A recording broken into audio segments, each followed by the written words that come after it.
আসসালামু আলাইকুম সবাইকে, প্রিয় শিক্ষার্থীরা। আশা করি আমরা সবাই খুব ভালো আছি এবং সুস্থ আছি। আজকের মিশন এ প্লাস এইচএসসি 24 একটা লাইভ প্রোগ্রাম হচ্ছে, অর্থাৎ এই চ্যাপ্টার, এই ক্লাসে, এই প্রোগ্রামে আমরা রাসায়নিক পরিবর্তন সলভ করব, রাসায়নিক পরিবর্তনের সকল এমসিকিউ সলভ করব। সো তোমরা জানো যে আমরা এতদিন ধরে আমরা ওয়ান শট লাইভ ক্লাসগুলো করে আসতেছি। সো আজকেও ওয়ান শট লাইভ ক্লাসটা হচ্ছে। এই ক্লাসে শুধুমাত্র আমরা এমসিকিউ সলভ করাই, অর্থাৎ বিগত বছরের বোর্ড প্রশ্ন যতগুলো এসেছে সবগুলো আমরা তোমাদেরকে সলভ করিয়ে দিব।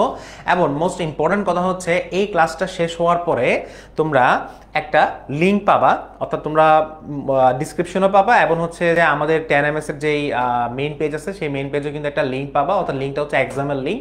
ওই লিঙ্কে ক্লিক করে তোমরা এক্সাম দিয়ে দিতে পারবা, নিজেকে যাচাই করতে পারবা। অর্থাৎ আজকের এই ক্লাসে আমি যতগুলো এমসিকিউ পড়াবো এই রাসায়নিক পরিবর্তনে, সেই এমসিকিউগুলো কিন্তু তোমরা নিজেকে যাচাই করার জন্য একটা পরীক্ষা দিয়ে ফেলতে পারো। সো আমি অলরেডি দেখতে পাচ্ছি নাসরিন জয়েন করেছে। স্যার আসসালামু আলাইকুম। এইচএসসি 26 ওয়ালাইকুম আসসালাম। এইচএসসি 26 যেহেতু তোমরা এবছরে এইচএসসি কলেজে ভর্তি হচ্ছ, সো তোমাদের জন্য আসলে এই ক্লাসটা কার্যকর হবে ইনশাল্লাহ। সমাপ্তি সাহা নমস্কার। তোমরা একটু লাইভ ক্লাসটা দ্রুত একটু শেয়ার করে দাও, ফ্রেন্ডদের মধ্যে শেয়ার করে দাও এবং তোমাদের মেইন তোমাদের যে নিউজ ফিড আছে সেই নিউজ ফিডে তোমাদের শেয়ার করে দাও, এবং যাতে তোমাদের সাথে তোমাদের সহপাঠীরা তোমাদের ক্লাস করতে পারে একসাথে। সো আমি দেখতে পাচ্ছি এখানে অনেক স্টুডেন্ট জয়েন করেছে। আহসান বিন বশির জয়েন করেছে, নূপুর আক্তার নূপুর জয়েন করেছে আমাদের সাথে। তারপর হচ্ছে জয়েন করেছে আয়শা জয়েন করেছে। ওয়ালাইকুম আসসালাম রহমতুল্লাহ। লাইভ রেকর্ডেড থাকবে? জি, লাইভ রেকর্ডেড থাকবে। আচ্ছা, আজকের ফর্মটি পূরণ করলে তোমরা পাচ্ছ 90 দিনের পড়ার রুটিন।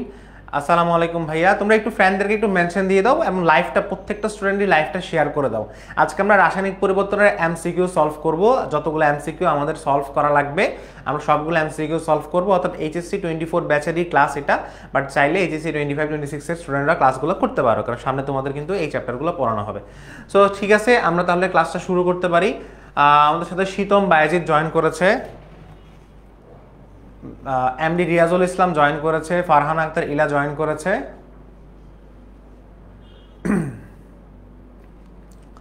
ওকে, নূর আফসানা জয়েন করেছে, তাসফিয়া জয়েন করেছে, সমাপ্তি সাহা সবাইকে মেনশন দিয়ে দিয়েছে। ওকে, শাকিলা বিনতে মান্নান ইউটিউব থেকে জয়েন করেছে। হাই ভাইয়া, হ্যালো। তাসফিয়া ওয়ালাইকুম আসসালাম। কামরুল হোসেন আমি ভালো আছি, আশা করি তুমিও ভালো আছো। এমডি সবর মিয়া ওয়ালাইকুম আসসালাম। Samapti Saha, okay, thank you very much. So আমরা ক্লাসটা আজকে স্টার্ট করতে পারি। বলছে সবুজ রসায়নের মূলনীতি কয়টি? আমাদের প্রথম প্রশ্ন হচ্ছে সবুজ রসায়নের মূলনীতি কয়টি?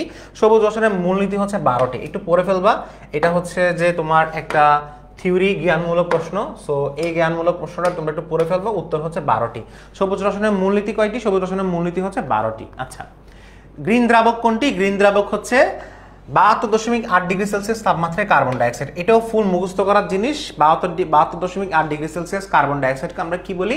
গ্রিন দ্রাবক বলি। এগুলো আমরা মুখস্থ করব, মুখস্থ করে আমরা এগুলো কি করে নিব? আমরা প্র্যাকটিস করে নিব। আচ্ছা, এখন এই প্রশ্নগুলো তোমাদের পরীক্ষা বেশি আসে গ্রিন কেমিস্ট্রি থেকে। কোশ্চেনটা কি বলছে দেখো, CH3CH2Br, এটার নাম হচ্ছে ethyl bromide plus sodium hydroxide aqueous সলিউশনে দিলে নাম হবে ইথানল প্লাস সোডিয়াম ব্রোমাইড। বলছে বিক্রিয়াটির অ্যাটম ইকোনমি কত? বিক্রিয়াটির অ্যাটম ইকোনমি কত? আচ্ছা, অ্যাটম ইকোনমি কিভাবে বের করে আমি একটু পরে দিচ্ছি তোমাদেরকে। অ্যাটম ইকোনমি কিভাবে বের করে? আসো, অ্যাটম ইকোনমি কিভাবে বের করে? অ্যাটম ইকোনমি বের করার সিস্টেম হচ্ছে যে তুমি তো উৎপাদ এবং বিক্রিয়ক তো চিনো, তাই না? উৎপাদ এবং বিক্রিয়ক তুমি চিনো। দেখো অ্যাটম ইকোনমি কিভাবে বের করবা? উৎপাদের কাঙ্ক্ষিত ভর ডিভাইডেড বাই বিক্রিয়কের ভর। অর্থাৎ উৎপাদের কাঙ্ক্ষিত মানে কাঙ্ক্ষিত উৎপাদের ভর। এখানে একটা কথা আছে, কাঙ্ক্ষিত উৎপাদের ভর। আমি জিনিসটা একটু লাল কালি দিয়ে লিখে দিচ্ছি, কাঙ্ক্ষিত উৎপাদের ভর। এখানে কি কাঙ্ক্ষিত উৎপাদের ভর আমি লিখে দিচ্ছি, দেখো কাঙ্ক্ষিত উৎপাদের ভর, কাঙ্ক্ষিত উৎপাদের ভর।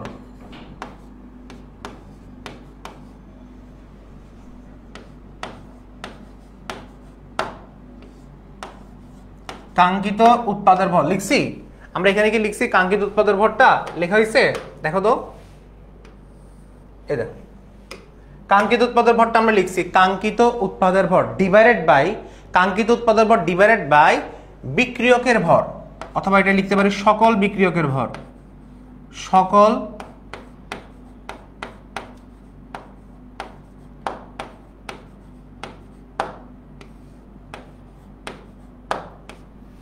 কাঙ্ক্ষিত উৎপাদের ভর ডিভাইডেড বাই সকল বিক্রিয়কের ভর, এই দুইটা জিনিস আমাদেরকে বের করা লাগবে। এই দুইটা জিনিস যদি আমরা বের করতে পারি তাহলে কিন্তু আমাদের উত্তরটা মিলে যাবে। এখন প্রশ্ন হচ্ছে কাঙ্ক্ষিত উৎপাদ কোনটি? কাঙ্ক্ষিত উৎপাদ হচ্ছে আমার মেইন উৎপাদটা, এটা হচ্ছে আমাদের কাঙ্ক্ষিত উৎপাদ। ভালোভাবে দেখো, এটা হচ্ছে আমাদের কাঙ্ক্ষিত উৎপাদ, এটা হচ্ছে আমাদের কাঙ্ক্ষিত উৎপাদ। এই কাঙ্ক্ষিত উৎপাদের ভরটা এবং সকল বিক্রিয়ক, এখানে যে দুইটা বিক্রিয়ক আছে এই দুইটা বিক্রিয়কের ভরকে আমরা কি করব? ভাগ করে দিব। আমরা কি করে দিব? ভাগ করে দিব। সো দেখো কাঙ্ক্ষিত উৎপাদের ভর কত? কার্বনের ভর হচ্ছে 12, হাইড্রোজেনের ভর হচ্ছে 3, কার্বনের ভর হচ্ছে 12, হাইড্রোজেনের ভর হচ্ছে 2, মানে দুইটা হাইড্রোজেনের জন্য 2 গ্রাম। অক্সিজেনের ভর হচ্ছে 16, অক্সিজেনের ভর কত? 16। আমাদের কাছে ক্যালকুলেটর আছে? হ্যাঁ আছে। সো তোমরা একটু ক্যালকুলেটরটা বের করো। 16 প্লাস কত? 1। সো টোটাল হিসাব করলে কত আসে? 12 12 24, 24 3 27, 29, 29 এবং 1 যোগ করলে 30, 30 এবং 16 যোগ করলে কত আসে? 46 গ্রাম আসে। অর্থাৎ ইথানলের ভর হচ্ছে 46 গ্রাম। ইথানলের ভর কত আসে? 46 গ্রাম। এরপরে আমি যদি এটার ভর যদি বের করি, এটার ভর হচ্ছে কত? বের করো। কার্বন হচ্ছে 12, হাইড্রোজেন হচ্ছে 3, কার্বন হচ্ছে 12, হাইড্রোজেন হচ্ছে 2, আর ব্রোমিনের ভর কত বলতে পারবা? ব্রোমিনের ভর কত? কে বলতে পারবা? ব্রোমিনের ভর কত? ব্রোমিনের ভর কত? ব্রোমিনের যে পারমাণবিক সংখ্যা আছে সেটা কত? 35.5। ব্রোমিনের ভর হচ্ছে যে আমাদের এখানে 79.9, 79.9। ব্রোমিনের ভর কত? 79.9। ঠিক আছে, আমরা যদি সবগুলো যদি যোগ করি 15 12 12 24, 24 3 27, 29, 29 এর সাথে যদি আমরা যদি 79.9 যোগ করি আমাদের আনসার আসবে কত? 108.9, 108.9। আচ্ছা, এবারে সোডিয়াম হাইড্রোক্সাইডের ভর যদি বের করি, সোডিয়ামের ভর কত? 23 গ্রাম। আর অক্সিজেনের ভর কত? 16, আর হাইড্রোজেনের ভর কত? 1। সো আনসার কত আসবে? 23 হতে 24, 24 এবং 16 যোগ করলে কত আসে? 40 আসে। বুঝতে পারছো? তাহলে আমার সকল বিক্রিয়কের ভর আমি কত পাইছি? সকল বিক্রিয়কের ভর আমি যদি বের করি, সকল বিক্রিয়কের ভর যেটা আমি যদি বের করি আমাদের কত আসবে? 40 এবং কত আসবে? 108.9। সবাইকে আমার সাথে এমসিকিউটা করতেছো? 148.9 আসবে। 148.9 ইজ দ্য আনসার। আর কাঙ্ক্ষিত উৎপাদের ভর কত? 46। দেখো কাঙ্ক্ষিত উৎপাদের ভর হচ্ছে 46। এখানে রিমেম্বার, আমাদের যখন কাঙ্ক্ষিত উৎপাদ বলবে, কাঙ্ক্ষিত উৎপাদ মানে হচ্ছে শুধুমাত্র মেইন প্রোডাক্টটা, মানে মেইন উৎপাদটা। এখানে উৎপাদের সাথে কিন্তু আরেকটা পদার্থ তৈরি হয়, সেটাকে আমরা কিন্তু বাই প্রোডাক্ট বলি। বাই প্রোডাক্ট মানে হচ্ছে উপজাতক। উপজাতক কিন্তু আমরা কাঙ্ক্ষিত উৎপাদ না। এখানে যারা যারা ক্লাসটা করতেছে এটা কিন্তু ভেরি ভেরি ইম্পর্টেন্ট একটা এমসিকিউ। কাঙ্ক্ষিত উৎপাদ মানে হচ্ছে শুধুমাত্র আমাদের প্রথম উৎপাদটা, দ্বিতীয় উৎপাদটাকে আমরা কিন্তু কাঙ্ক্ষিত উৎপাদ বলবো না। সো এখানে কত আসবে? 46 হচ্ছে কাঙ্ক্ষিত উৎপাদের ভর। সকল বিক্রিয়কের ভর হচ্ছে 46, 148.9। সো 46 কে 148.9 দ্বারা যদি আমরা যদি ভাগ করি আমাদের এখানে আনসার কত আসে? আমাদের এখানে আনসার আছে 0.30, 0.308। তাহলে এটাকে যদি আমি 100 দ্বারা যদি গুণ করি আমাদের এখানে আনসার কত আসবে? 30.88। তো 30.88 মানে হচ্ছে 30.87 সামথিং। সো আনসার হবে খ। পারবা সবাই? এই প্রশ্নটা কারা কারা বুঝো না একটু আমাকে একটু জানাও যে আমরা এখন থেকে কি প্রত্যেকটা জিনিসের অ্যাটম ইকোনমি বের করতে পারবো? অ্যাটম ইকোনমি কিভাবে বের করবো? কাঙ্ক্ষিত উৎপাদের ভর ডিভাইডেড বাই সকল বিক্রিয়কের ভরের সমষ্টি। এখানে যতগুলো বিক্রিয়ক থাকবে সবগুলো বিক্রিয়কের সমষ্টি আমরা এখানে বের করে ফেলবো। কারা কারা ক্লাসটা বুঝেছো? ভাইয়া এই পড়াগুলো কি শর্ট সিলেবাসের বাইরে? এই পড়াগুলো শর্ট সিলেবাসের ভেতরে, শর্ট সিলেবাসের ভিতরে। সমাপ্তি সাহা বলেছো ক্লিয়ার ভাইয়া। Ayesha Majumdar thank you very much. Jihad thank you very much. কারা কারা বুঝতে পেরেছো একটু কমেন্ট করতে দেখি। কারা কারা আমরা বুঝতে পেরেছি এই কোশ্চেনটা? কারা কারা বুঝতে পেরেছে? যারা যারা বুঝতে পেরেছো তাদের জন্য আরেকটা এমসিকিউ দিব, তোমরা একটু আমাকে এটা করে দিবা। আসো, এটা সময় হচ্ছে 1 minute. CH3 CH2OH plus CH3 COOH মিলে কি হয়েছে? CH3 COO CH2 হয়েছে, CH3 হয়েছে। বলছে যে এই যৌগটির অ্যাটম ইকোনমি কত? আচ্ছা, আমরা এই টোটাল যে কাঙ্ক্ষিত উৎপাদ যেটা আছে এই কাঙ্ক্ষিত উৎপাদের ভরটা যদি আমরা বের করি, বের করলে কি আসে দেখো? কার্বন হচ্ছে 12, হাইড্রোজেন হচ্ছে 3, এরপরে হচ্ছে কার্বন হচ্ছে কত? 12, অক্সিজেন হচ্ছে 16, আবার আরেকটা অক্সিজেন আছে তাও 16, আর এদিকে কার্বন আছে 12, হাইড্রোজেন আছে কত? 2, কার্বন আছে 12, হাইড্রোজেন আছে 3। পাই গেছি। এটা হচ্ছে কাঙ্ক্ষিত উৎপাদ। কিন্তু এখানে যে মেইন উৎপাদ যেটা আছে, মেইন উৎপাদ কোনটা? মেইন উৎপাদ হচ্ছে এটা, এটা হচ্ছে মেইন উৎপাদ। বাট এখানে আমাদের অপ্রধান উৎপাদ যেটাকে আমরা বলি বাই প্রোডাক্ট হচ্ছে পানি। সো বাই প্রোডাক্টকে কিন্তু আমরা এখানে কি করব না, আমরা গণনায় ধরবো না, মানে আমরা এটা হিসাবে রাখবো না। আমরা কি এটা হিসাবে রাখবো না। সো আমার এখানে টোটাল কত আসবে দেখো, টোটাল আসবে এখানে হিসাব করলে 12 3 12 12 24, 24 এবং 16 কত, 24 এবং 16 হচ্ছে 40, 40 এবং 3 যোগ করলে 43, 43 এর সাথে 16 যোগ করলে কত আসে, এইগুলো এত কষ্ট করতেছে কেন, ডিরেক্ট এখানে লিখে ফেলি। 43 প্লাস 16 কত আসে, এটা plus 12 plus 2 plus 12 plus 3, calculator থাকতে এত কষ্ট করার দরকার নেই। সো 88 গ্রাম, ঠিক আছে।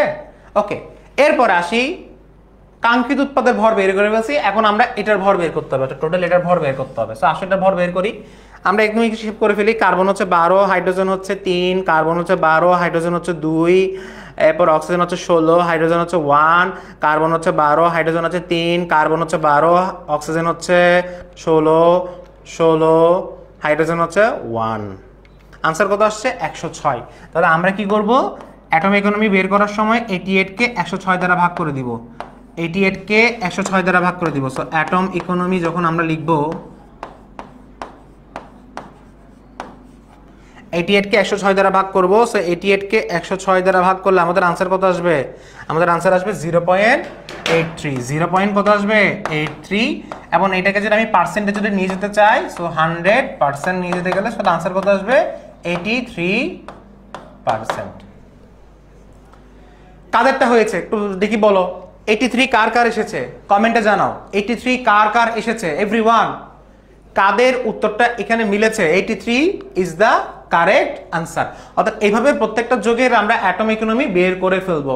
আমরা কি পারবো, বলো ইনশাল্লাহ পারবো, ঠিক আছে। Nasrin thank you very much, Samapti thank you very much. তো আমরা কারেক্ট আনসারটা পেয়ে গেছি। আচ্ছা, উপরোক্ত বিক্রিয়াটি সেম অ্যাটম ইকোনমি, বাট এই কোশ্চেনটা আরো সহজ কেন, কারণ এই কোশ্চেনটার কিন্তু অলরেডি ভর দিয়ে দিছে। তো যেখানে ভর দিয়ে দিবে সেখানে কিন্তু আমাদের খুবই সহজ, তাই না। এখন আমরা কি করব, অ্যাটম ইকোনমি কেমনে বের করব, 78 সরি অ্যাটম ইকোনমি কেমনে বের করব, আমাদের টোটাল কাঙ্ক্ষিত উৎপাদ যেটা আছে 84 কে আমরা 78 এবং 98 দ্বারা আমরা যোগ করে দিব, 78 এবং 98 দ্বারা আমরা যোগ করে দিব। সো যোগ করে দিচ্ছি, দেখো 84 ডিভাইডেড বাই 78 প্লাস কত হবে 98, যোগ করছি, যোগ করে আনসার কত আসে দেখো 0.47। এটা আরো ইজি, 0.47। এবং এটা কিন্তু আমরা যদি পার্সেন্টেজ বের করি তাহলে 47 পয়েন্ট সামথিং, 47 পয়েন্ট সামথিং, তাহলে আনসার হবে এ। আনসার কি হবে, এ হবে। সো এটা আরো সহজ ছিল, কারণ এই কোশ্চেনটাতে স্যার আমার আম্মুর নাম নিচ্ছে, আমার নাম হচ্ছে মুন। ওকে ঠিক আছে মুন, সরি তোমার আম্মুর নামটা নিয়ে বলছি কারণ তোমার আইডিতে তোমার আম্মুর নামটা শো করতেছিল। সো এখানে 47% ইজ দ্য কারেক্ট আনসার। এটা আমরা পেরেছি তো, কারণ এখানে কিন্তু আসলে উৎপাদের ভর এবং বিক্রিয়কের ভর কিন্তু আগে থেকে দেওয়া ছিল। সো উৎপাদের ভর এবং বিক্রিয়কের ভর যদি আগে থেকে দেওয়া থাকে সেক্ষেত্রে কিন্তু আমরা খুব সহজে করে ফেলতে পারবো। আচ্ছা, সো নেক্সট প্রশ্ন, কোনটি প্রভাবক বিষ? প্রভাবক বিষগুলো তোমাদের একটু মুখস্থ করা লাগবে। এটা হচ্ছে আর্সেনিক অক্সাইড, এটা হচ্ছে প্রভাবক বিষ। আর্সেনিকের যোজনী হচ্ছে 3, অক্সিজেনের যোজনী হচ্ছে 2, যোজনী হচ্ছে অপোজিট সাইডে থাকবে। আর্সেনিকের যোজনী 3, অক্সিজেনের যোজনী 2, অপোজিট সাইডে থাকবে। সো এটা আনসারটা কিন্তু আমরা মিলাই ফেলতে পেরেছি। আচ্ছা, গ্লুকোজ হতে অ্যালকোহল প্রস্তুতিতে ব্যবহৃত এনজাইম কোনটি? জাইমেস ইজ দ্য কারেক্ট আনসার। এটা কিন্তু আমরা কর্মমুখী রসায়নের পড়া, আমরা কিন্তু কর্মমুখী রসায়নে যখন গ্লুকোজ থেকে অ্যালকোহল তৈরি করি সেখানে আমরা জাইমেস এনজাইমটা ব্যবহার করে থাকি। সো এগুলো কিন্তু খুব ইজি এমসিকিউ। কোনটি সাম্যাবস্থার শর্ত? সাম্যাবস্থার শর্ত কোনটা হতে পারে দেখি বলো। একমুখিতা, উভমুখিতা, গতিহীনতা, প্রভাবের উপর নির্ভরশীল, কোনটা? সাম্য অবস্থার শর্ত কোনটা হতে পারে? প্রথমত সাম্য অবস্থা মানে কি?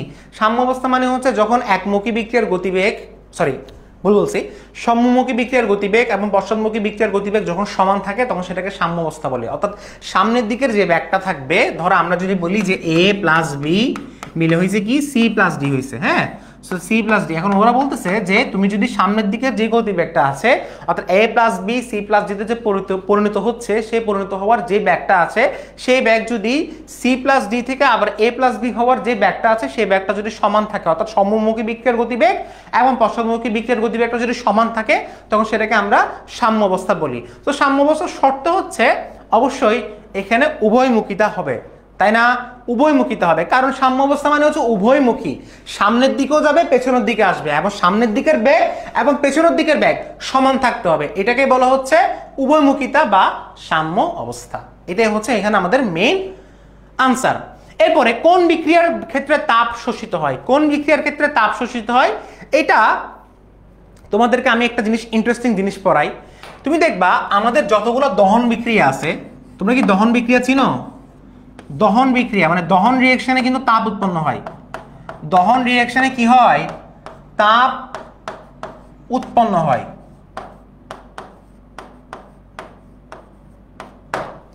দহন রিঅ্যাকশনে তাপ উৎপন্ন হয়। এখানে দেখো প্রত্যেকটা রিঅ্যাকশন কিন্তু দহন বিক্রিয়া। এই যে দেখো অক্সিজেন উপস্থিত দেখে পুরাইলাম পুরাইলাম পুরাইলাম পুরাইলাম এবং এখানে লাস্টে গিয়ে তাপ উৎপন্ন হবে। বাট প্রথমটা দেখো দহন বিক্রিয়া না। সো দহন বিক্রিয়া ছাড়া যে বিক্রিয়াগুলো থাকে সেগুলোতে তাপ উৎপন্ন হয় না, সেগুলোতে তাপ শোষণ হয়। এজন্য সেইগুলোকে তাপ হারে বিক্রিয়া বলে এবং সেটাকে তাপ শোষণীয় বিক্রিয়া বলা থাকে। সো এটা আনসার করতে হবে 9A। যারা যারা এখানে অঙ্কুর বিশ্বাস বলছে 9D হয় নাই, সমাপ্তি সারটা হয়েছে। আর এরপরে ইউটিউবে গুলো কি বলছে, শাকিলা বলছে খুবই হেল্পফুল হয়, ক্লাসগুলো নিচ্ছেন, বাট তুমি আনসারটা বলো। ইউটিউবের স্টুডেন্টরা একটু বেশি স্লো হয়ে গেছে। ফেসবুকের গুলো হচ্ছে মোটামুটি আমাকে আনসার জানাচ্ছে। রবিউল ইসলাম 9A বলেছে। বাকিরা কি বলছে ভাই? আরেকবার বলেন। আরেকবার হচ্ছে যে যতগুলো দহন বিক্রিয়া আছে সবগুলো দহন বিক্রিয়াতে তাপ উৎপন্ন হয়, তো সেক্ষেত্রে সেগুলো তাপ হারে বিক্রিয়া হয় না। তাপ হারে বিক্রিয়া হচ্ছে তখনই হয় যখন সেখানে তাপ শোষণ হবে। তো তাপ শোষণ কোথায় হচ্ছে? প্রথমটাতে হচ্ছে, বাকিগুলোতে তাপ উৎপন্ন হচ্ছে। বুঝতে পেরেছো? কারণ দহন বিক্রিয়া মানে হচ্ছে অক্সিজেন উপস্থিতিতে কাউকে পোড়ানো বা কারোর সাথে বিক্রিয়া করলে সেটাকে দহন বিক্রিয়া বলে। দহন বিক্রিয়াতে অলওয়েজ তাপ উৎপন্ন হয়। আচ্ছা, এখানে এই আনসারটা একটু ভুল দেওয়া হয়েছে। সরি, এই আনসারটা ভুল দেওয়া হয়েছে। এটা ক হবে আনসার, এটা ক হবে, ঠিক আছে? আচ্ছা, সো দেখো এরপর আসি N2 + 3s2 2ns3 এই বিক্রিয়া Kp এবং Kc এর মধ্যে কি সম্পর্ক? এটা কে বলতে পারবা? এটা কে বলতে পারবা? N2 3s2 2ns3 এই বিক্রিয়া Kp এবং Kc এর সম্পর্ক কি? আমরা জানি Kp এর এবং Kc এর মধ্যে একটা সম্পর্ক আছে। সম্পর্কটা হচ্ছে Kp = Kc RT del Ng। Kp = Kc RT del Ng, এটা হচ্ছে আমাদের Kp এবং Kc এর একটা মধ্যবর্তী সম্পর্ক। তো এখানে del Ng মানে কি? del Ng মানে হচ্ছে যে আমার গ্যাসের, ভালোভাবে দেখো, গ্যাসের উৎপাদের মোল সংখ্যা।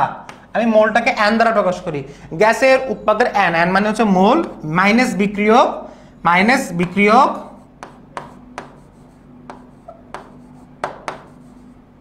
বিক্রিয়কের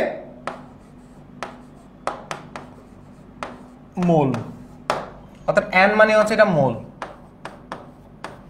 তাহলে গ্যাসের উৎপাদের মোল সংখ্যা মাইনাস বিক্রিয়কের মোল সংখ্যা, এটা হচ্ছে del Ng এর মান। সো মানগুলো বসাও। Kp = Kc del Ng। গ্যাসের উৎপাদ কয়টা? মানে এখানে সবগুলো তো গ্যাসই আছে। সো এখানে কোনো কিছু দেওয়া না থাকলে সেটাকে আমি গ্যাস ভাববো। সো এখানে উৎপাদে আছে 2টা, বিক্রিয়কে টোটাল মোল সংখ্যা আছে 4টা। 2 থেকে 4টা বাদ দিলে আনসার আসবে -2। সো আমার এখানে আনসার আসবে Kp = Kc RT ইনভার্স 2।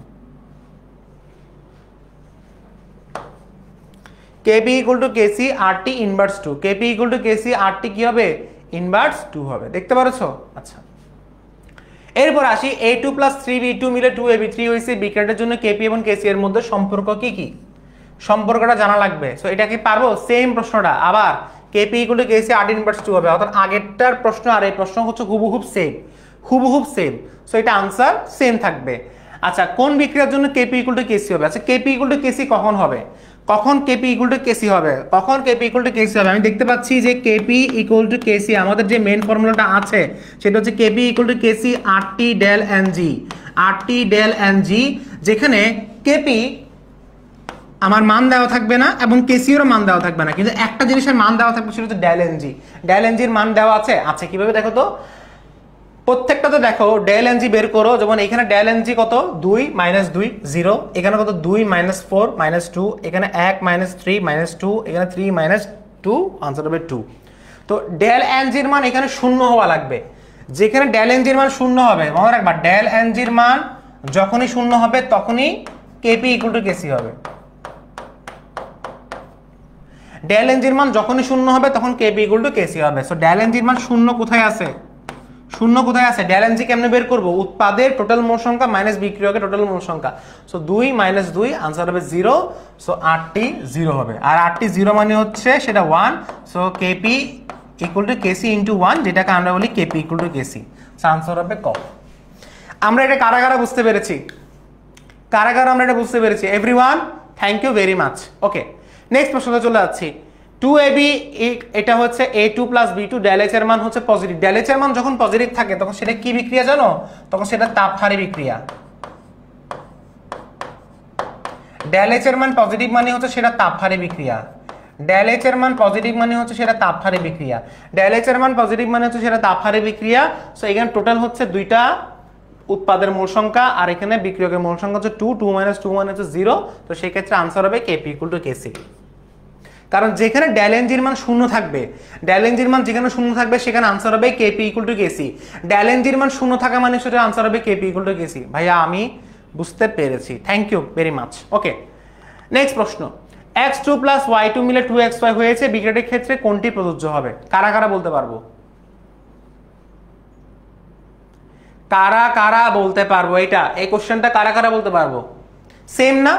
একদম সেম। এটাও Kp = Kc হবে, অর্থাৎ যেখানে উৎপাদন মোল সংখ্যা বিক্রিয়কের মোল সংখ্যা সমান থাকবে সেখানে Kp = Kc হবে। নিম্নের কোন বিক্রিয়ার ক্ষেত্রে Kp = Kc হবে বলো?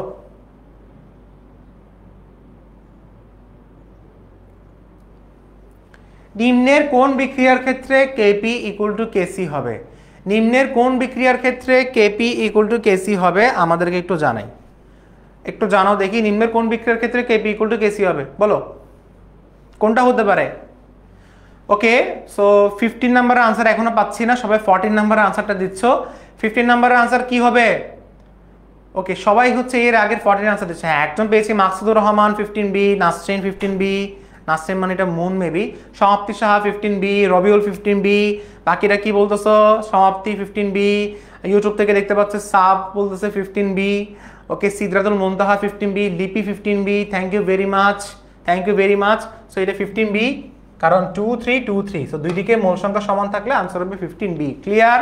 আচ্ছা, 450 ডিগ্রি সেলসিয়াস তাপমাত্রায় হাইড্রোজেন আয়োডাইড 35% বিচ্যুত হলে Kp এর মান কত? সো আমরা এটা করে ফেলি। হাইড্রোজেন আয়োডাইড কেমনে বিয়োজন হবে? হাইড্রোজেন আয়োডাইড, আমরা জানি হাইড্রোজেন আয়োডাইড বিয়োজিত হয়ে কি তৈরি করে? H2 এবং I2 তৈরি করে, তাই না? H2 এবং I2 তৈরি করে। সো H2 এবং I2 যখন তৈরি করে তখন সেখানে সমতাকরণ করার জন্য 2Hi দেওয়া হয়, ঠিক আছে? এখন আমাকে বলছে 35% বিয়োজিত হয়েছে, 35% বিয়োজিত হয়েছে। তাহলে আমি ধরে নিচ্ছি এটা প্রাথমিকভাবে এটা কত মোল আছে? আলফার মান আমি এখানে কত দিব? আলফার মান আমি এখানে কত দিব বলো? সো প্রথমত হচ্ছে এটা কিভাবে ধরে নেওয়া হয়? এটা হচ্ছে এরকম যে দেখো, এটা আমি ধরে নিচ্ছি এটা কতটুকু হয়েছে? 1 মোল প্রাথমিকভাবে থাকে। সো এদিকে এটা 0 0, সো এটা হয়ে যাবে কি 1 - আলফা, এরপর এটা আলফা, এটা আলফা। আচ্ছা, এখন Kp কেমনে বের করে? Kp কেমনে বের করে? Kp = আচ্ছা, Kp কেমনে বের করে? আচ্ছা, সো আমি একটু বলি।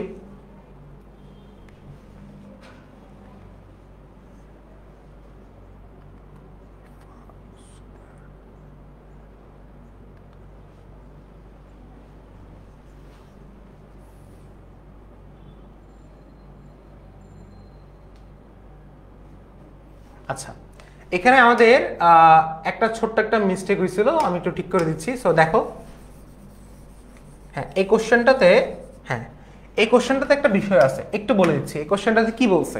এই কোশ্চেনটাতে বলছে 450 ডিগ্রি সেলসিয়াস তাপমাত্রায় হাইড্রোজেনের 35% বিয়োজিত হলে Kp এর মান কত? এখানে কিন্তু প্রাথমিক মোল সংখ্যা দেওয়া নাই। হ্যাঁ, আমাদের নরমালি প্রাথমিক মোল সংখ্যা আমরা কোত্থেকে বের করি? কে বলতে পারবা? বিক্রিয়া থেকে দেখে বের করি। বিক্রিয়া থেকে প্রাথমিক মোল সংখ্যা বের করা। অর্থাৎ প্রাথমিক মোল সংখ্যা বের করার জন্য কোশ্চেনের বিক্রিয়াটা দেখতে হবে, কোশ্চেনের রিঅ্যাকশনটা আমাদেরকে দেখা লাগবে। সো কোশ্চেনের রিঅ্যাকশনটা আমরা দেখতে যা বুঝলাম যে এখানে আমাদের কি আছে? 2Hi আছে, H2 + I2 আছে। তো সেক্ষেত্রে এটা প্রাথমিক মোল সংখ্যা হচ্ছে 2, কারণ বিক্রিয়াতে 2 ছিল, কারণ সমতাকরণ করার পরে সেটা 2 আসছে, সেটা প্রাথমিক মোল সংখ্যা হচ্ছে 2 মোল। তাহলে এটা হবে 0 0। কেন? কারণ বিক্রিয়া যখন শুরু হয় নাই, বিক্রিয়া কিন্তু শুরু হওয়ার আগেই কিন্তু আমরা দেখতেছি এখানে 2 মোল কিন্তু আমার কি আছে? বিক্রিয়ক আছে। তাহলে যেহেতু বিক্রিয়াটা স্টার্ট হয় না, তাহলে উৎপাদ এখানে কি থাকবে, উৎপাদ এখানে 0 0 থাকবে না। আচ্ছা, বিক্রিয়া যখন শুরু হয়ে গেছে তখন সেটা 2 এর কতটুকু খরচ হয়েছে, ধরো 2 এর সামান্যটুকু খরচ হয়েছে, ধরে নিলাম 2 এর 2 আলফা খরচ হয়েছে। তো খরচ হলে আমরা কি দিই, মাইনাস দিই, কারণ টোটাল আমার কাছে 2 টাকা আছে, ধরো টোটাল আমার কাছে 2 টাকা আছে, আমি বললাম 2 টাকার তুমি 1% খরচ করছো, তাহলে তুমি কি বলো 2 এর 1% লিখবা। সেম 2 টাকার তুমি 2 আলফা খরচ করছো এবং তোমার কাছে অবশিষ্ট কত থাকবে, টোটাল ছিল 2 টাকা, 2 টাকা থেকে তুমি টোটাল 2 টাকার কতটুকু খরচ করছো সেটা যদি বাদ দিতে পারো তাহলে তোমার অবশিষ্ট টাকাটা বের হয়ে যাবে। সো আমি 2 টাকার 2 আলফা খরচ করছি, খরচ করার কারণে আমি মাইনাস দিছি, আর আমার টোটাল টাকা ছিল 2 টাকা, সো আমি দিছি 2 - 2 আলফা। এই কনসেপ্টটা কারা কারা বুঝতে পারছো? আমার কাছে টোটাল 2 টাকা ছিল, 2 টাকার আমি 1% খরচ করছি, সো 2 টাকার 1% মানে হচ্ছে আলফা, সো 2 টাকার আলফা পরিমাণ খরচ করছি, আর আমার টোটাল টাকা ছিল 2 টাকা, সো 2 টাকা থেকে 2 টাকা 2 আলফা বাদ দিলে আমার এটা অবশিষ্ট টাকাটা বের হয়ে যাবে। আর এখানে তো কোনো কিছু মোল কত 1 আছে না, 1 থাকা মানে হচ্ছে সেটা এখানে শুধু আলফা আলফা হবে লিখবো, আলফা আলফা লিখবো। এখন আমরা ক্যাপিটাল লিখে ফেলি, তার আগে আমরা টোটাল মোল সংখ্যা বের করবো। টোটাল মোল সংখ্যা যদি বের করে আসো, টোটাল মোল সংখ্যা বের করতে হবে, টোটাল মোল সবগুলো যোগ করে ফেলো, সবগুলো যোগ করলে আলফা আলফা হচ্ছে 2 আলফা, 2 আলফা 2 আলফা কাটাকাটি যাবে, 2 আলফা 2 আলফা কাটাকাটি যাবে, সো টোটাল মোল থাকবে 2, তাই না? আচ্ছা, এখন আমরা কেপিটা লিখে ফেলবো। স্যার কেপি কেমনে লিখবো, কেপি ইকুয়াল টু আমরা লিখতে পারি আলফা স্কোয়ার। কেন? কারণ কেপি কেমনে লিখবা, দুইটা গুণ করতে হবে, দুইটা গুণ করতে হবে, দুইটা গুণ করতে হবে। আচ্ছা, এখানে কেপি বের করতে বলছে না কেসি বের করতে বলছে? আচ্ছা, আমরা এখানে আমাদের একটা বিষয় আছে, এটা এখানে কেসি না, এখানে কেপি বের করতে বলছে। সো কেপি বের করলে আমরা যে কাজটা করব, কেপি আমরা কেমনে বের করি, আমরা উৎপাদের আংশিক চাপ ডিভাইড বাই বিক্রিয়কের আংশিক চাপ, তাই না? তাহলে আমরা দেখো উৎপাদের আংশিক চাপ কিভাবে লিখবো, PS2 লিখবো ইন্টু PI2 লিখবো ডিভাইড বাই কি লিখবো, পি বলো PHI লিখবো এবং HI স্কোয়ার দিয়ে দিব। স্কোয়ার কেন দিব, কারণ ওই যে মূল সংখ্যাটা পাওয়ারে পরিণত হবে বর্গের সূত্র অনুসারে। তাহলে S2 যখন লিখছি, S2 এর হচ্ছে যে আংশিক চাপ কেমনে বের করে, আংশিক চাপ কেমনে বের করে, যে নিজের মোল সংখ্যা ডিভাইড বাই মোট মোল সংখ্যা, আবার এটা কেমনে বের করে, নিজের মোল সংখ্যা ডিভাইড বাই মোট মোল সংখ্যা ইন্টু মোট চাপ। তো দুইটারই মোট চাপ কিন্তু গুণ করা লাগবে, দুটোর মোট চাপ গুণ করলে আনসার আসবে কত, এটা আলফা ডিভাইড বাই 2 আসবে, আলফা ডিভাইড বাই 2 আসবে। আর মোট চাপ যদি গুণ করি সো পি স্কোয়ার হবে। এটা বুঝতে পারছো, নিজের মোল সংখ্যা ডিভাইড বাই মোট মোল সংখ্যা ইন্টু মোট চাপ। মোট চাপটাকে আমরা পি ধরি, মোট চাপটাকে আমরা কি ধরি, পি ধরি। হ্যাঁ, আলফা ডিভাইড বাই 2 ভাইয়া, এটা কাল ক্লাসে এভাবে ক্লিয়ার হয়ে গেছিল ভাইয়া। আচ্ছা, সো আবার ক্লিয়ার করো, সমস্যা নাই। আর HI এর হচ্ছে 2 - 2 আলফা, নিজের মোল সংখ্যা ডিভাইড বাই মোট মোল সংখ্যা শেষ ইন্টু মোট চাপ। সো মোট চাপে তুমি এখন ক্যালকুলেশন করো, দেখবা পিপি কাটাকাটি যাবে, আর আলফার মান কিন্তু দেওয়া আছে 35%। সো আলফার মানটা আমরা এখানে বসাই, আলফার মানটা আমরা এখানে বসাই দিই। আলফার মান কত আছে 35, 35টা বসাও, 0.35 divide by 2 into 0.35 divide by 2 into P. P এর মান কত বলছে, পি এর মান যেহেতু দেওয়া নাই, সো পিটাকে আমরা শুধু 1 ধরবো। আচ্ছা, পি তো কাটাকাটি যাবে, পি তো কাটাকাটি যাবে, সো পি স্কোয়ার কাটাকাটি যাবে, কারণ এদিকেও পি স্কোয়ার থাকবে না, উপরে স্কোয়ার আছে না, হ্যাঁ উপরে স্কোয়ার আছে, আর এটাতেও কিন্তু স্কোয়ার আছে, এটাতে কিন্তু স্কোয়ার আছে। সো আমি একেবারে ক্যালকুলেশন করি, ডিভাইড বাই 2, আর এখানে আনসার কত আসবে, 2 - 2 আলফা, মানে হচ্ছে সেটা কত হবে 0.35, আর টোটাল আনসার আসছে কত 2, আর এখানে এটাকে স্কোয়ার করে দিব। এখন ক্যালকুলেশন করে যে আনসারটা আসবে সেটাই। তাহলে আমরা ক্যালকুলেশন করি 0.35 ডিভাইড বাই 2 ইন্টু, আমাদের আনসার আসছে, উপরের আনসার আসছে 0.3 ডিভাইডেড বাই 2 ইন্টু 0.35 গুণ করলে এটা আসে 2 মাইনাস আনসার আসে ডিভাইড বাই 2 আসে, আর রুট ওভার করলে এটা আসে। সো এরপর আমরা 0.3 দিয়ে এটা আনসার যদি বের করে ফেলি, আনসার আসবে কত 0.71। এই তো 0.71 মানে 0.72। তো ক্যালকুলেশন করে দেখবা আনসার আসছে 0.72 ATM। একটু কঠিন আছে, মানে কঠিন বলতে এমসিকিউর বেসে কিন্তু এটা একটু বড় ম্যাথ হয়ে গেছে, বাট তোমরা যখন এটা একবার দুইবার প্র্যাকটিস করে ফেলবো তোমাদের জন্য এটা ইজি হয়ে যাবে। বুঝতে পেরেছো ভাই? আরেকবার বোঝাচ্ছি। প্রথমত দেখো, আমার প্রাথমিক মোল সংখ্যা ছিল 2 মোল, সো আমি এখানে 2 মোল লিখছি, এবং যেহেতু বিক্রিয়াটা স্টার্ট হয়নি সো এটা 0 0 হয়েছে, এটা 0 0 হয়েছে। এবং 2 মোলের কতটুকু খরচ হচ্ছে 2 আলফা, কারণ কতটুকু খরচ হচ্ছে সেটা আমি জানি না। সো 2 মোলে যদি 2 আলফা খরচ হয়, খরচ হওয়ার জন্য আমি মাইনাস চিহ্ন দিছি। আর এখানে আমার টোটাল ছিল 2 মোল, সো আমি 2 থেকে 2 আলফা খরচ হলে বাকি অবশিষ্টটা পেয়ে যাব। সো 2 - 2 আলফা মানে অবশিষ্ট কতটুকু বাকি আছে সেটা আমরা বের করে ফেলবো। আর এখানে আলফা আলফা লিখবো। একজন জিজ্ঞেস করছে এটা শর্টকাট আছে কিনা। শর্টকাট হচ্ছে তোমাকে এই মানটা মুখস্থ করা লাগবে। এই যে আলফা ডিভাইড বাই 2 যেটা আসছে না, এই পুরো মানটা মুখস্থ করা লাগবে আর কি, মানে এই প্রতিবেদনটা মুখস্থ করা লাগবে। বাট এটা এত টাইম লাগবে না, আমি বলতেছি। এটা আমি তোমাদেরকে বোঝানোর জন্য হয়তো টাইম বেশি নিছি, বাট এটা কিন্তু এত টাইম লাগবে না। সো আংশিক চাপ ডিভাইড বাই আংশিক চাপ। সো হাইড্রোজেনের আংশিক চাপ হচ্ছে নিজের মোল সংখ্যা ডিভাইড বাই মোট মোল সংখ্যা ইন্টু মোট চাপ। মোট চাপ হচ্ছে একসাথে লিখে ফেলছি। হাইড্রোজেনের আংশিক চাপ নিজের মোল সংখ্যা ডিভাইড বাই মোট মোল সংখ্যা ইন্টু মোট চাপ দুটাকে একসাথে লিখলে পি স্কোয়ার হয়ে যায়। আর ডিভাইড বাই কত হয়েছে 2 - 2 alpha divide by 2 whole square into P square. 2 - 2 alpha কেন লিখছি, কারণ হাইড্রোজেন আয়নের নিজের মোল সংখ্যা কত 2 - 2 আলফা, আর ডিভাইড বাই টোটাল মোল সংখ্যা কত 2 না, ইয়েস টোটাল মোল সংখ্যা এখানে দেখো 2 বেরিয়েছে। সো 2 - 2 আলফা ডিভাইড বাই 2, আর স্কোয়ার কেন হয়েছে, ভরকের সূত্র অনুসারে যে মোল সংখ্যাটা থাকে, মোল সংখ্যা কত 2, সেটা পাওয়ারে পরিণত হবে। শেষ। হ্যাঁ 0.725 আসছে। আচ্ছা, তাহলে আমাদের মনে হয় ক্যালকুলেশনে কোথাও ভুল হয়েছে মনে হয়। ক্যালকুলেশনে আমরা কি কোথাও ভুল করছি? 35% বলছে না? আচ্ছা, আমাদের ক্যালকুলেশনটা একটু দেখি। 0.35 ইন্টু 0.3, আমি একটু বলি 0.35 ইন্টু 0.35 ডিভাইড বাই কত আসছে 4 আসছে। আনসার আসছে 0.030। ও আচ্ছা, এটা 0.03 হবে। সরি, এটা 0.03, আমি 0.3 লিখছি, তাহলে 0.03 হবে। আর নিচেরটা কত হবে? নিচেরটা হবে 2 into 0.35, 2 minus answer divided by 2, এটাকে হোল ওভার করলে কত আনসার আসে? 0.42 আসে। 0.42, তাহলে 0.03 ডিভাইডেড বাই 0.42 আনসার আসছে কত? 0.071। 0.071। সরি, ওই যে আমি একটা টাইপিং মিস্টেক করে ফেলছি, এটার জন্য হবে 0.071 বা 0.072। এই যে এখানে 0.03 জায়গায় 0.03 বসানো দরকার ছিল, সরি, এটা 0.03 হবে। সো আনসার আসছে 0.072। প্রসিডিউর বুঝছো তোমরা সবাই? একজন বলছে কেপি এর একক কি? এখানে কোনো একক নাই, কারণ দুই দিকে মোল সংখ্যা সমান থাকলে কোনো একক থাকে না। দুই দিকে মোল সংখ্যা যদি সমান থাকে সেখানে কোনো একক থাকবে না। দুই দিকে মোল সংখ্যা সমান থাকলে সেখানে কোনো একক থাকবে না। শাকিলা, আমি তোমার কমেন্ট পড়তেছি ইউটিউবে। হ্যাঁ, ইউটিউবের কমেন্টগুলো পড়তেছি, বাট আমাকে একটু টাইম দাও, আমরা একটু বুঝাই দিই সবগুলা, ঠিক আছে? আচ্ছা, কেসি এর একক কত? এখানে একক কত হবে? সো এককের জন্য আমাকে ড্যালেন এর মানটা বের করা লাগবে। ড্যালেন হচ্ছে কত আসবে? টোটাল উৎপাদনের মোল সংখ্যা 2, টোটাল বিক্রয়ের মোল সংখ্যা হচ্ছে 4, 2 - 4 মানে হচ্ছে -2, আর -2 মানে হচ্ছে মোল পার লিটারে -2 বসে দিবা।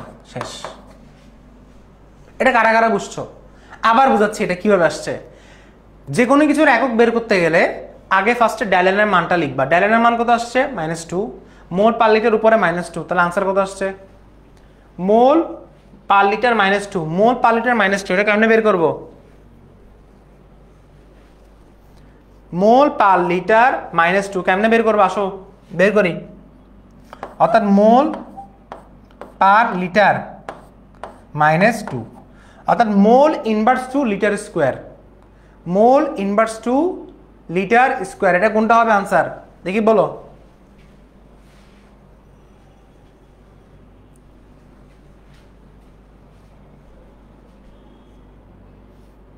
ইয়েস, মোল, অর্থাৎ এটা উত্তর হচ্ছে কি দেখো, মোল পার লিটার ইনভার্স 2 না, উপরে ইনভার্স 2, তাহলে মোল ইনভার্স 2 হবে। আর লিটার তো নিচে আছে, সো এটা উপরে আসলে লিটার স্কোয়ার হয়ে যাবে। তোমরা এটা বুঝতে পারছো কিনা একটু বলো। মোল পার লিটার হোল ব্র্যাকেটে ইনভার্স 2, এটা অর্থ হচ্ছে মোলটা কিন্তু ইনভার্স 2 তে আছে, মানে মোল টু দি পাওয়ার -2, আর লিটারটা কিন্তু নিচে আছে। নিচে থাকলে -2 এর ক্ষেত্রে সেটা উপরে গেলে স্কোয়ার হয়ে যাবে। So mole to the power -2 আর লিটার স্কোয়ার, আনসার হবে ক। এটা কারা কারা বুঝতে পারছো একটু কমেন্টে জানাও। আমরা এটা কারা কারা বুঝতে পারছি?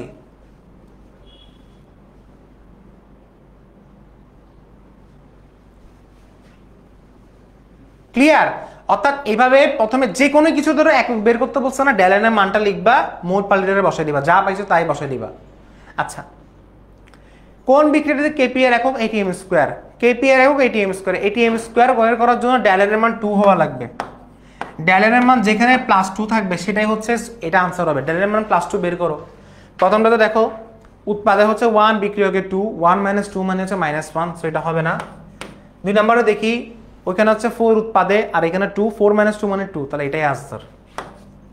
কারণ যেখানে ডেলেন এর মান 2 হবে সেটাই তার একক হবে, যেখানে ডেলেন এর মান 2 হবে সেটাই একক হবে, সো आंसर হবে বি। ক্লিয়ার? আচ্ছা ওকে, এরপর আসি এই অনুসারে যে বিক্রিয়াটি 25 ডিগ্রি সেলসিয়াস তাপমাত্রায় 15 atm চাপে কেপি এর মান 5.6 হলে কেসি এর মান কত?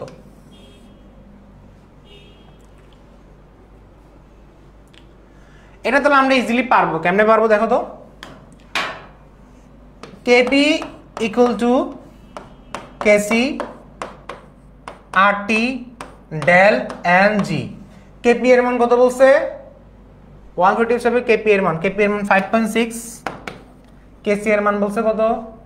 কেসি এর মান বের করতে বলছে। আচ্ছা এরপরে আর এর মান আমরা জানি 0.0821, টি এর মান আমরা জানি 25 ডিগ্রি 298 কেলভিন হবে। আর এর মান 0.0821 টা মুখস্থ করা লাগবে। আর ডেলেন জি এর মান কত? উৎপাদের মূল সংখ্যা ডেলেন জি বিক্রিয়কের মূল সংখ্যা, সো দুই দিকে তো মূল সংখ্যা সমান, তো এটা পুরোটা 0 হয়ে যাবে। এটা 8টি 0 মানে এটা 1ই, সো এখানে যাহাই কেপি তাহাই কেসি হবে। আর এটা তো একদম সিম্পল ছিল, এটা কেন করতে গেছি? आंसर হবে 5.6।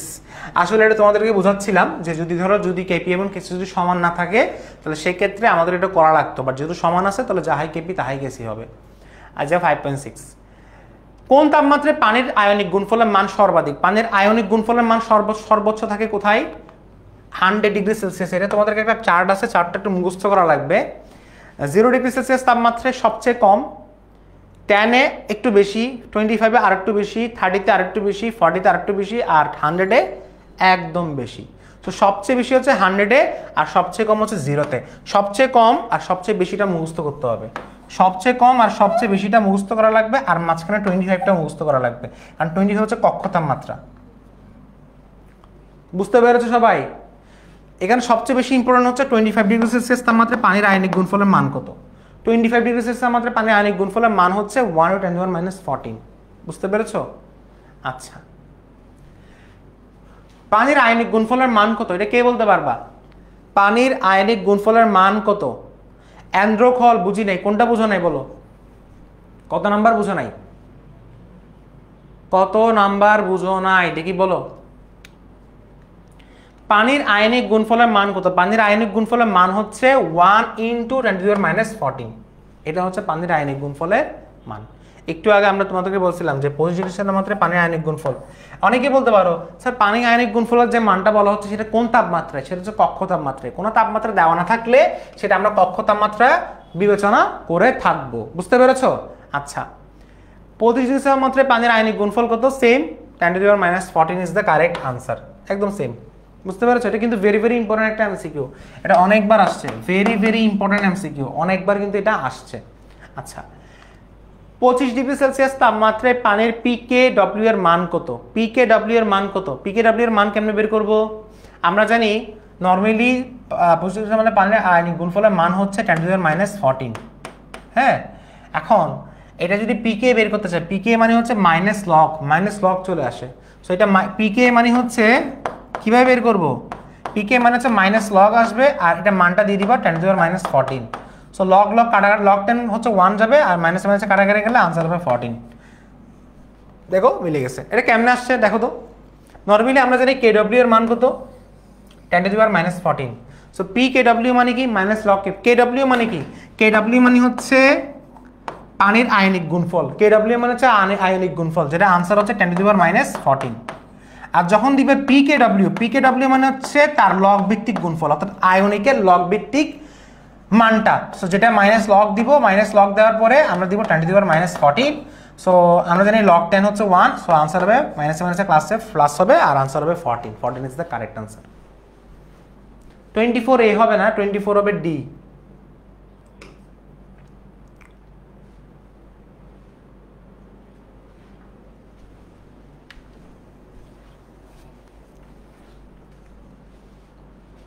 ক্লিয়ার? দুর্বল অম্লের বিয়োজন মাত্রা কত? দুর্বল অম্লের বিয়োজন মাত্রা আমরা পড়ছিলাম যে আলফা ইকুয়াল টু, তোমাদের একটা সূত্র অসওয়াল্ডের লঘুকরণ সূত্র গত ক্লাসের এসএনবি ক্লাসে পড়াইছিলাম, যা alpha equal root over K divide by C. Alpha equal root over K divide by C বিয়োজন মাত্রা মানে আলফা, আলফা মানে বিয়োজন মাত্রা, কে মানে হচ্ছে তার বিয়োজন ধ্রুবক, আর সি হচ্ছে তার ঘনমাত্রা। আনসার হবে alpha equal root over K divide by C, answer হবে সি।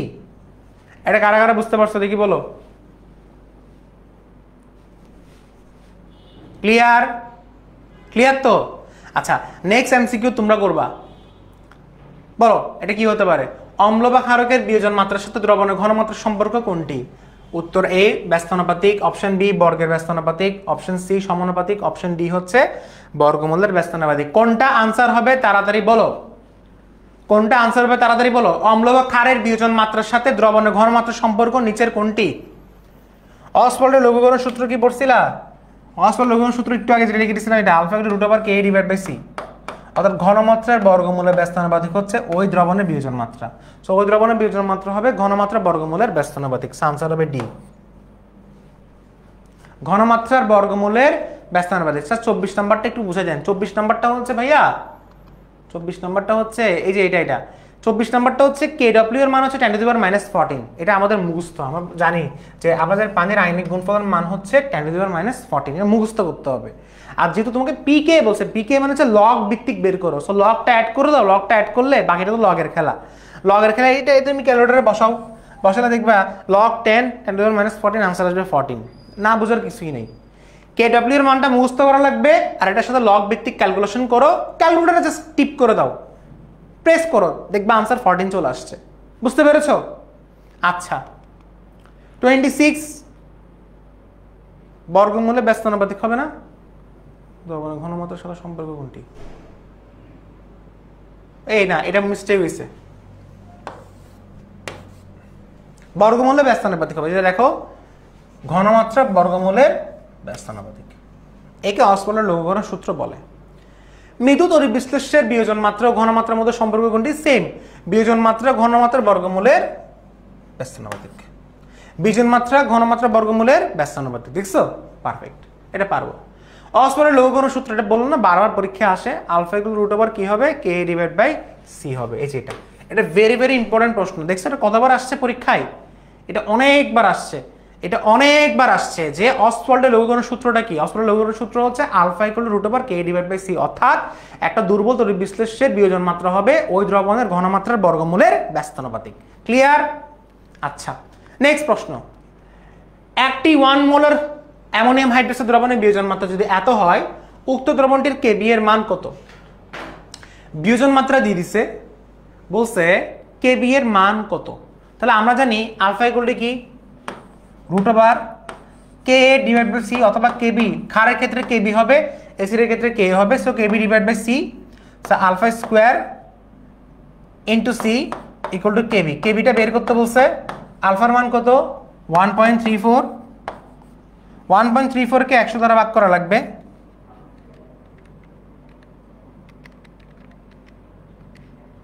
তো এটা স্কোয়ার করলে আনসার কত আসবে? 1.79।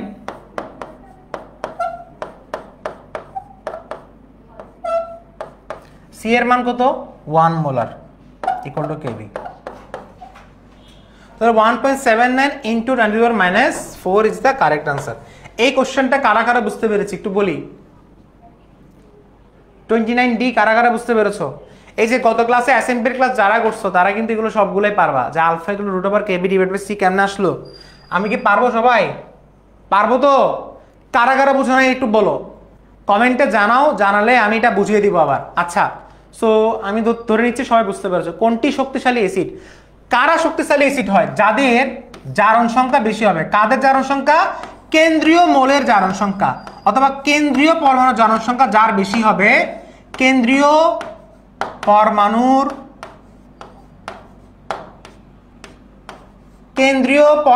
জারণ সংখ্যা, কেন্দ্রীয় পরমাণুর জারণ সংখ্যা, কেন্দ্রীয় পরমাণুর জারণ সংখ্যা যার বেশি হবে, কেন্দ্রীয় পরমাণু জারণ সংখ্যা যার বেশি হবে সে হবে শক্তিশালী অ্যাসিড। তাহলে এখানে কেন্দ্রীয় পরমাণু হচ্ছে এটা এটা এটা এটা, প্রত্যেকটা কেন্দ্রীয় পরমাণু জারণ সংখ্যা বের করতে হবে। পারবা? দেখি বলো আনসার কি হবে। 6 অঙ্ক তো রয় বলছে 30 হবে D. Yes yes perfect, 30 D, কারণ সবচেয়ে বেশি জারণ সংখ্যা হচ্ছে ডি তে। কত সালফারের জারণ সংখ্যা কত জানো? 6। জারণ সংখ্যা বের করতে পারি তো, সবাই জারণ সংখ্যা বের করতে পারি। আচ্ছা ধরো তোমাকে একটা প্রশ্ন করলাম, যদি সকলের জারণ সংখ্যা যদি সমান থাকে, সকল পরমাণু জারণ সংখ্যা যদি সমান থাকে, তাহলে সেক্ষেত্রে যার আকার ছোট হবে, সেক্ষেত্রে যার আকার ছোট হবে তাকে আমরা হিসাব করব। সেক্ষেত্রে যার আকার ছোট হবে তারই সেই শক্তিশালী অ্যাসিড হবে। যদি কেন্দ্রীয় পরমাণু জারণ সংখ্যা যদি সমান থাকে, সেই ক্ষেত্রে যার আকার ছোট হবে সেটি হবে কি? শক্তিশালী অম্ল। কোনটি তীব্রতা বেশি? সেম সেম প্রশ্ন আবারই আসছে। তুমি দেখবা এখানে সবচেয়ে বেশি জারণ সংখ্যা বেশি হচ্ছে এটার, 4 2 8, 8 থেকে যেগুলো 7, সো এখানে জারণ সংখ্যা হচ্ছে 7 +7।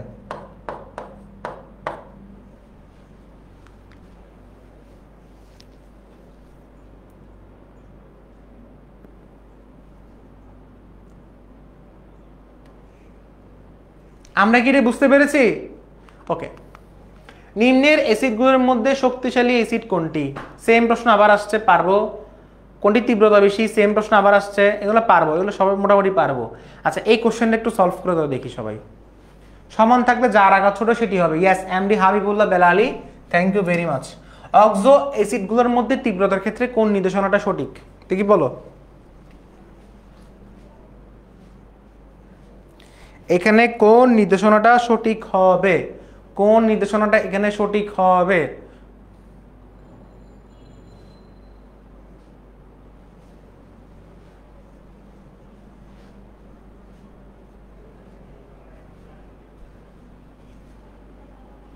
আলহামদুলিল্লাহ ক্লিয়ার, ঠিক আছে। আনসারটা দেখি দাও ভাইয়া। এইচএসসি 24 মিশনের এই ক্লাসগুলো কি শুধু এমসিকিউ সলভ করানো হবে? হ্যাঁ, আমরা এমসিকিউ সলভ করাবো, এমসিকিউ সলভ করাবো। কমেন্টে দেখি এটা উত্তর জানাও। ছয়ন কান্ত রয় বলেছে ডি হবে। রাফসান মেহের, বাকিরা কি বলে দেখি। আরাফাত ইসলাম, নাসরিন, এমডি তর্কি হোসেন, এমডি সাব্বির সরকার, ফারিয়া জাহান সালমা বলেছে ডি হবে।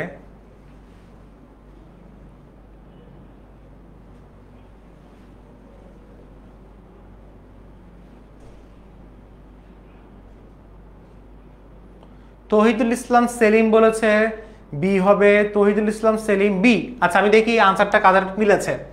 আমি এটা দেখে বুঝতে পারতেছি যে এটার আনসার হওয়ার কথা কোনটা হওয়ার কথা? 3 2 6, 5 4 3, এরপরে -2, এটা আনসার এ হওয়ার কথা। আমার মতে এটা আনসার এ হবে। এ বি সি ডি যে কোনো একটা রাইট হবে। আচ্ছা যে কোনো একটা রাইট হবে না? এই ছেলেমেয়েরা কি বলে এগুলা? 4 3 3 কত 6 3, ওকে ওকে ওকে। এখানে দেখো আমরা একটু হিসাব করে দেখি।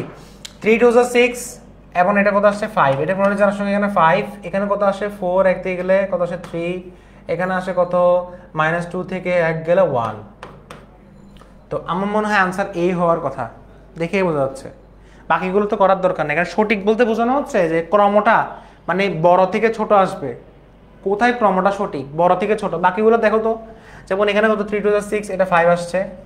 আবার এখানে কত আসছে 3 2 6, এখানে 3 আসছে। এখানে কত আসছে 3 2 6, 6 2 4, এটা কিন্তু হয় নাই।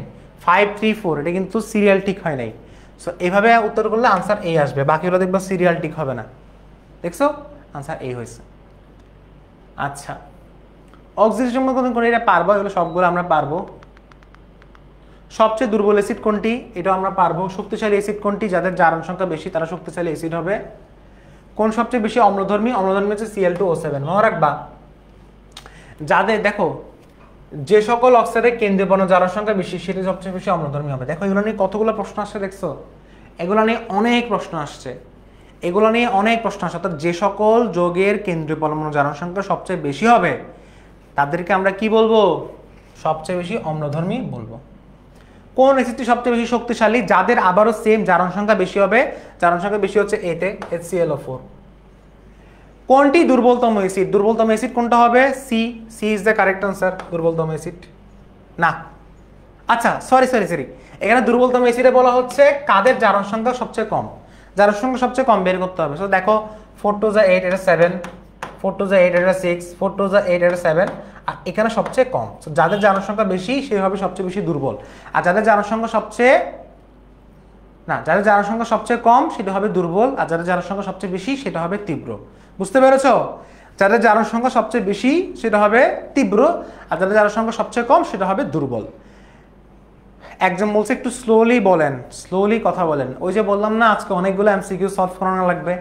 এখন মাত্র আমরা কত নম্বর এমসিকিউ? তো 41, আরও আমাদের প্রায় 100টার মতো এমসিকিউ আছে, তাড়াতাড়ি করতে হবে। ভাই আমি গত ক্লাসটা করছি, ওকে পারবো। এরপর আসি অ্যাসিডগুলোর মধ্যে, এগুলো সেম প্রশ্ন আবার আসছে, আমরা এগুলো পারবো। ক্ষারকের তীব্রতার সঠিক ক্রম কোনটি? পারবা? আচ্ছা তোমাদের একটা কথা বলি, আমাদের যে গ্রুপ 1 আছে এবং গ্রুপ 2 আছে, গ্রুপ 1এরটা আগে বলি। গ্রুপ 1 আমাদের কি কি মৌল আছে? লি, না, কে, রুবি ছেঁচে ফেলেছে। লিনাকে রুবি ছেঁচে ফেলেছে, লিনাকে রুবি ছেঁচে ফেলেছে, লিনাকে রুবি ছেঁচে ফেলেছে। অর্থাৎ উপর থেকে নিচে গেলে তীব্রতা বাড়ে। সবচেয়ে বেশি তীব্র হচ্ছে ফ্রান্সিয়াম, এরপরে সিজিয়াম। তো সিজিয়ামের পরে আসবে কে? রুবিডিয়াম। রুবিডিয়াম না থাকলে আসবে পটাশিয়াম। তো সিজিয়াম, পটাশিয়াম, লিথিয়াম, সোডিয়াম, এটা মিলে নাই। Caesium, potassium, sodium, lithium, sodium মিলছে, এবারে পটাশিয়াম মিলছে, এবারে সিজিয়াম মিলছে। এখানে আনসার হবে এ, এটা মিলছে, বাকিগুলো মিলতেছে না। বুঝতে পারছো? 44 কি হবে? এ হবে। 44 এ হবে, অর্থাৎ উপর থেকে যত বেশি নিচে নামতে থাকবে তত বেশি তীব্রতা বাড়বে। সবচেয়ে বেশি তীব্রতা হচ্ছে ফ্রান্সিয়াম, এরপরে সিজিয়াম, এরপরে রুবিডিয়াম, এরপরে পটাশিয়াম, এরপরে সোডিয়াম, এরপরে লিথিয়াম। কারা বুঝতে পারছো এটা? অর্থাৎ গ্রুপ 2 এবং গ্রুপ 1-এ যত নিচের দিকে যাবা তত তাদের ক্ষারের তীব্রতা বাড়তে থাকবে, তত ক্ষারের তীব্রতা কি থাকবে? বাড়তে থাকবে। নিচের কোনটির H+ এর ঘনমাত্রা সর্বাধিক? H+ এর ঘনমাত্রা তাদেরই সর্বাধিক হবে যাদের pH এর মান কম। কেন দেখো তো, আমরা জানি নরমালি pH মানে কি? pH = log H+।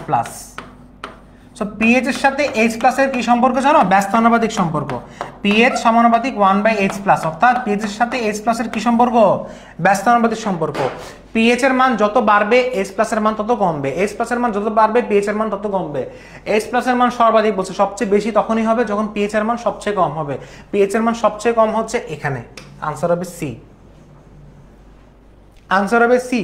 অর্থাৎ pH এর মান সবচেয়ে কম হলে H+ এর মানটা সর্বোচ্চ বেশি হবে, কারণ pH এর সাথে H এর কি সম্পর্ক?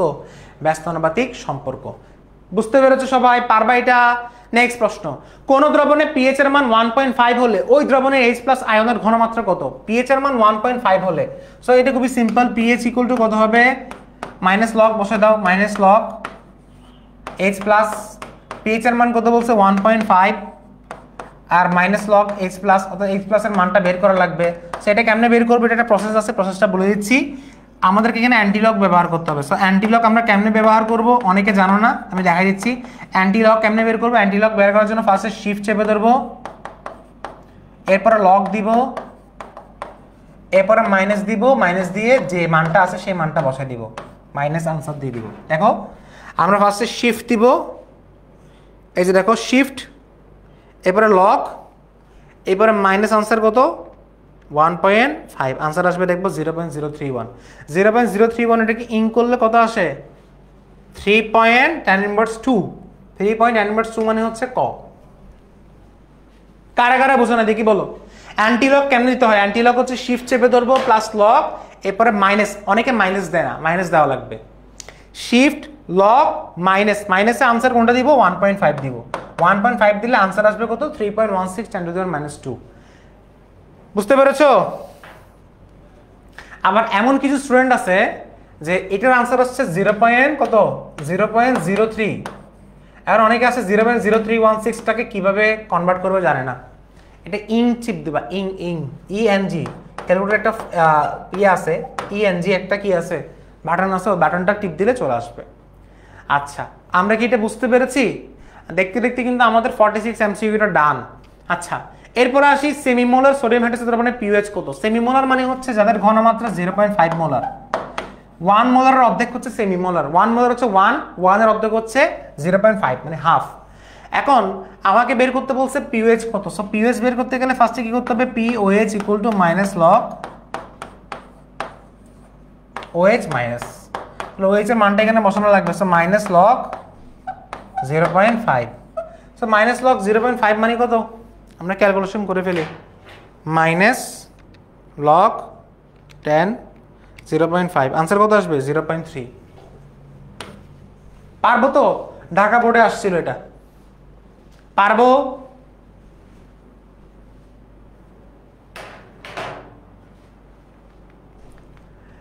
(0.005 মোলার সালফিউরিক অ্যাসিড দ্রবণের পিএইচ কত? আশা করে ফেলি। পিএইচ ইকুয়াল টু কত, minus log H plus minus লগটা দিই, মাইনাস লগ এইচ প্লাস এর মান কত, ঘনমাত্রা কত আসছে 0.005। কিন্তু এখানে এইচ প্লাস কিন্তু দুইটা আছে, সালফিউরিক অ্যাসিড এইচ প্লাস দুইটা না, সেখানে 2 দ্বারা গুণ করা লাগবে। So into 2। এখন ক্যালকুলেশন করে যে মানটা আসবে সেটাই। তাহলে দেখো 0.005 ইন্টু 2। এখন আমি যদি ক্যালকুলেশন করি মাইনাস লগ 10, আনসার কত আসবে 2.01, অর্থাৎ আনসার আসবে 2। আমরা এটি বুঝতে পেরেছি সবাই? ইনশাল্লাহ পারবো। Thank you very much. এটা কারা কারা বুঝতে পেরেছে দেখি বলো। 48C কারা কারা, সবাই কমেন্টে উত্তর দাও দেখি। ইন্টারাকশন করো, ইন্টারাকশন না করলে কিন্তু আসলে ক্লাসটা মজা লাগবে না। বেশি বেশি ইন্টারাকশন করো, লাইভ ক্লাসটা শেয়ার করো, কমেন্ট করো, হ্যাঁ, এবং নিজের প্রবলেমগুলো শেয়ার করো, ঠিক আছে? আচ্ছা, সো দেখো আমরা বুঝতে পেরেছি। নেক্সট প্রশ্ন, 0.05 মোলার সালফিউরিক অ্যাসিডের পিএইচ কত? এটা তোমাদের কাজ, তোমরা দেখি সলভ করে দাও, তাড়াতাড়ি বলো, তোমাদের কাজ এটা। 0.005 মোলার সালফিউরিক অ্যাসিডের পিএইচ কত? এটা তোমাদের কাজ, দেখি তাড়াতাড়ি বলো।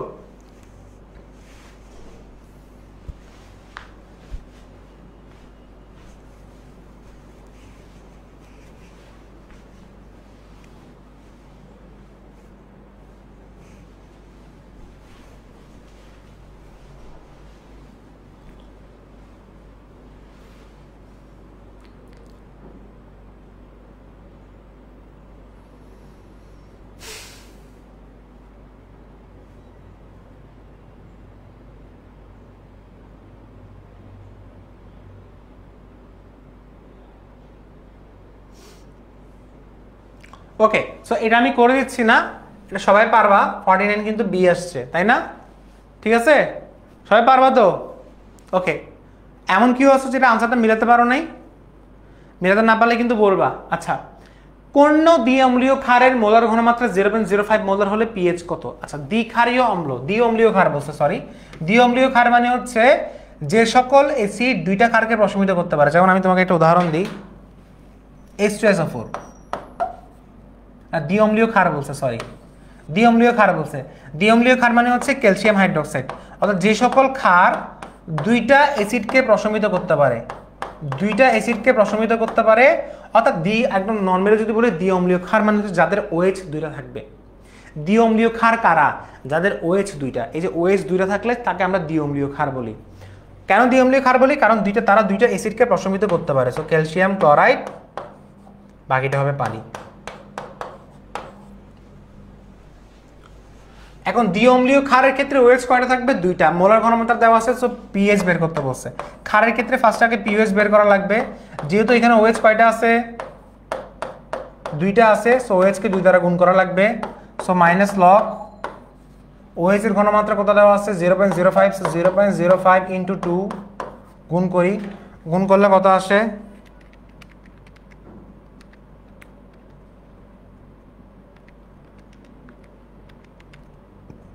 1.1 আসে। 1.1 হচ্ছে আমাদের পিওএইচ এর মান। আর আমরা জানি pH plus pOH equal to কত? 14। 14 থেকে 1.1 বাদ দাও, আনসার আসবে 13। আনসার ডি হবে। 1.1 বা 1 সেম থিং, কথা সমস্যা নেই। আনসার কত হবে? 13 হবে। নিচের কোন পিএইচ মানটি 1 মোল HCl দ্রবণের জন্য প্রযোজ্য? বলো পিএইচ এর মান কত হবে 1 মোলার ঘনমাত্রা হলে? কে বলতে পারবা? কুমিল্লা বোর্ড 2021 সাল আসছে। কুমিল্লা বোর্ডের স্টুডেন্ট কারা কারা এখানে? কুমিল্লা বোর্ডের স্টুডেন্ট এখানে কারা কারা?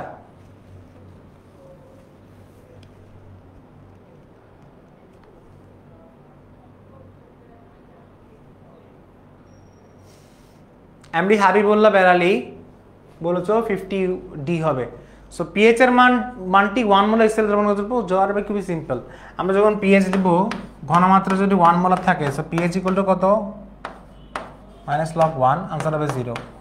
PH equal two 0, as simple as that। দুটি অম্লীয় দ্রবণের পিএইচ যথাক্রমে 3 ও 6 হলে প্রথম দ্রবণটি দ্বিতীয় দ্রবণ অপেক্ষা কত গুণ বেশি অম্লীয় হবে?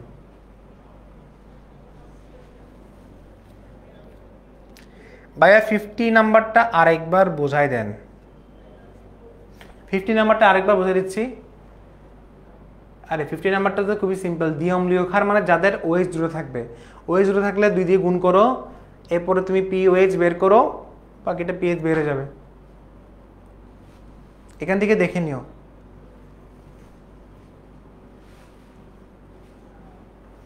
আচ্ছা, দুটি অম্লীয় দ্রবণের পিএইচ যথাক্রমে 3 ও 6 হলে প্রথম দ্রবণটি দ্বিতীয় দ্রবণ অপেক্ষা কত গুণ বেশি অম্লীয় বলছে। আচ্ছা, এটা কেমনে করবো একটু দেখি, আসো।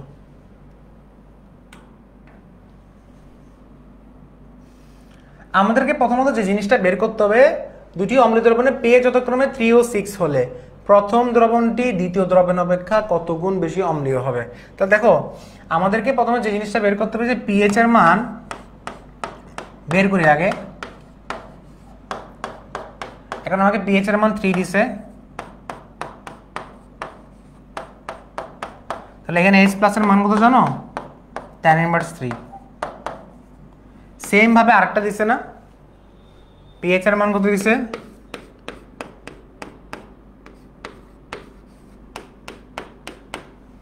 6 দিছে, তাহলে পিএইচ এর মান 6 হলে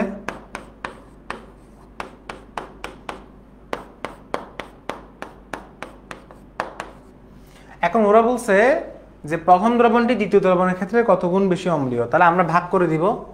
আমাদের যে দ্রবণটা আমরা পাইছি tan ইনভার্স 3 দিয়ে tan ইনভার্স 6 দ্বারা আমরা যদি ভাগ করে দিই কত আসে आंसर? কত आंसर আসে? tan টু দি পাওয়ার 3 আসে।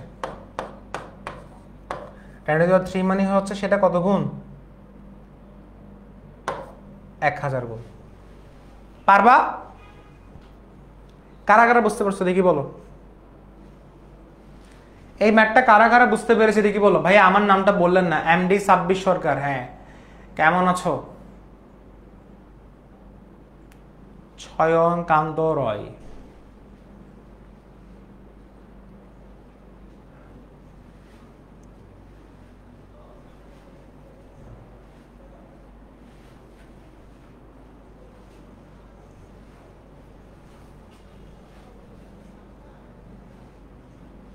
ক্লিয়ার? বুঝছি ভাইয়া।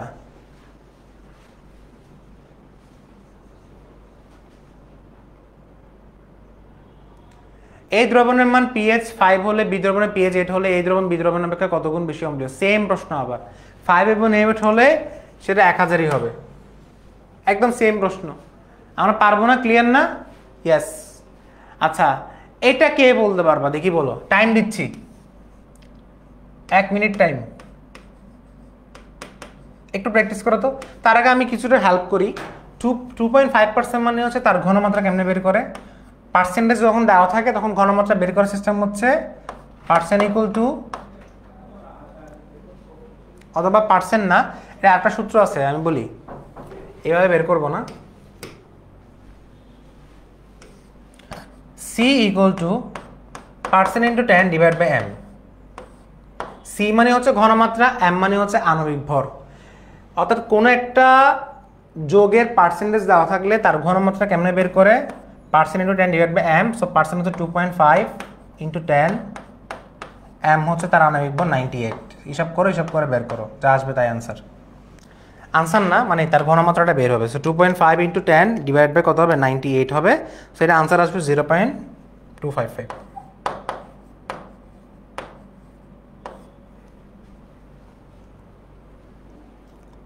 0.255 মোলার।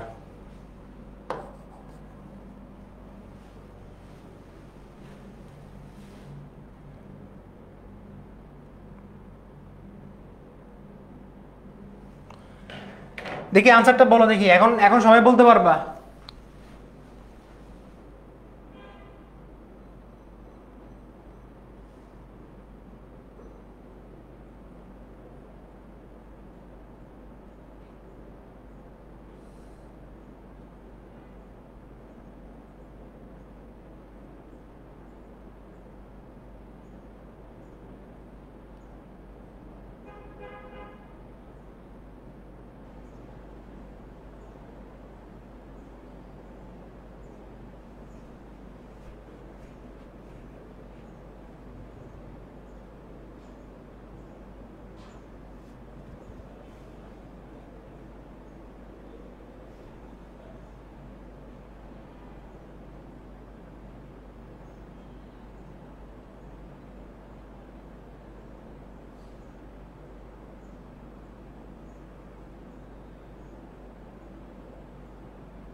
ওকে, 100% ডি হবে 54। সো আমি এখানে ওএইচ এর ঘনমাত্রাটা যদি বের করি, এখানে ওএইচ এর ঘনমাত্রা বের করতে বলছে।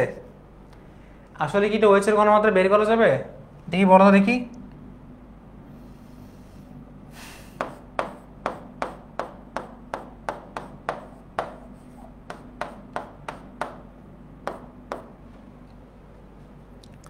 আমরা এখানে ফার্স্টে আগে পিএইচ বের করব। সো পিএইচ বের করলে আমাদের আনসার আসবে কত, এটা 2 দিয়ে গুণ করা লাগবে কারণ সালফারিক অ্যাসিড দুইটা আছে, এই হাইড্রোজেন দুইটা আছে। সো 2 ইন্টু 0.255 গুণ করছি, এরপরে মাইনাস লগ আনসার দিব, 10 দিয়ে আনসারটা দিব, আনসার আসবে 0.80। তাহলে পিএইচ এর মান হচ্ছে 0.80। পিএইচ এর মান যদি 0.80 হয় তাহলে পিএইচ এর মান কত, 14 মাইনাস আনসার, আনসার হবে কত 13.19। আর এটা যদি 13.19 হয় তাহলে ওএইচ এর ঘনমাত্রা বের করা যাবে অ্যান্টি লগ দিয়ে, ইয়েস বের করা যাবে 13.19। তাহলে shift log 10 shift log minus 13.19 দিলে আনসার কত আসবে 6.45 ইন্টু 10⁻⁻14। আনসার তো মিলে নাই। পিএইচ এর মানটা বের করলাম 0.80, আনসার মিলে নাই। একটু দেখি কেন মিলে নেই।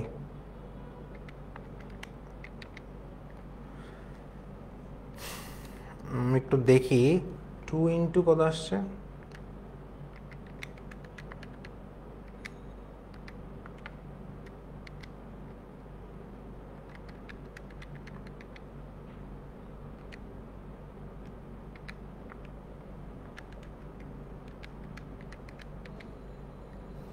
.92 আসছে, এটা তো 0.29 আসছে পিএইচ এর মান। সো 14 থেকে বাদ দিলে 13.70, একটু ভুল হয়েছে, 13.70 হবে। 13.70 আসলে so log 10 minus 13.70, 1.99 into 10⁻⁻14। Yes, first একটু মিস্টেক হয়েছিল, এখন বুঝে যাচ্ছি যে আসলে কেন এটা এরকম হয়েছে। একটু আসো তো দেখি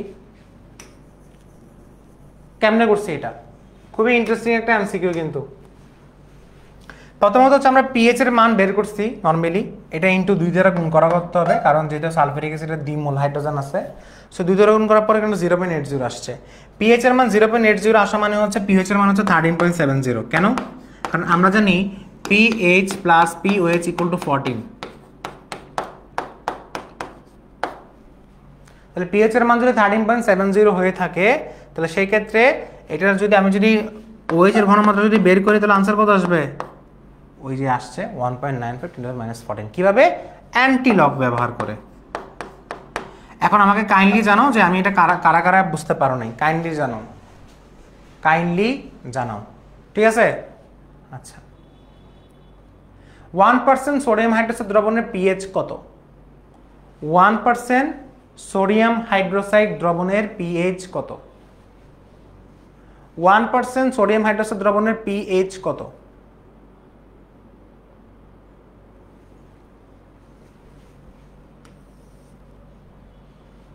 ওয়ান পার্সেন্ট সোডিয়াম হাইড্রোক্সাইড দ্রবণের পিএইচ কত? সেম ভাবে বের করতে হবে। C equal to percent into 10, percent কত?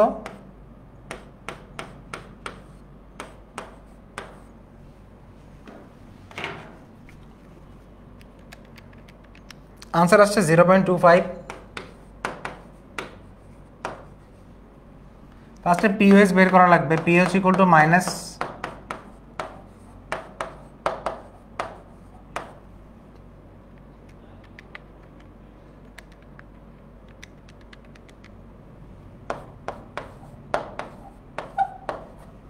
পিওএইচ বের করে বলছি, পিএইচ বের করতে হবে। সো 14 থেকে বাদ দিয়ে দাও, বাদ দিলে যা আনসার আসবে সেটাই 13.39, 13.4 ইজ দ্য কারেক্ট আনসার। কারা কারা বুঝতে পেরেছো দেখি জানো? পিওএইচ এর মান পেয়ে গেছি, এখন পিএইচ এর মান 14 থেকে বাদ দিয়ে দিব। পারেছি আমরা, বুঝতে পেরেছি? Everybody clear? ক্লিয়ার তো? ওকে। 2% সোডিয়াম হাইড্রোক্সাইড দ্রবণের পিএইচ, এটা আমরা পারবো, সেম প্রশ্ন।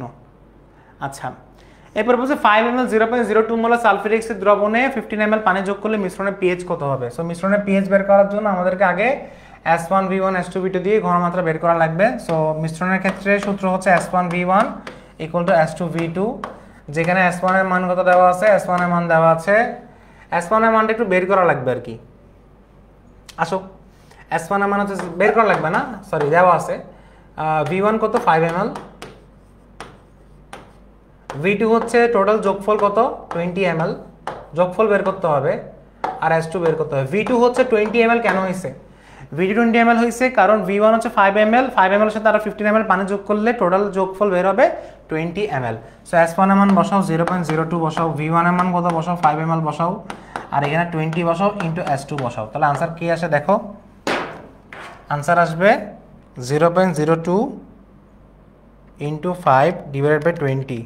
আনসার আসবে 5 S2 equal to 5 into 10 to the power -3।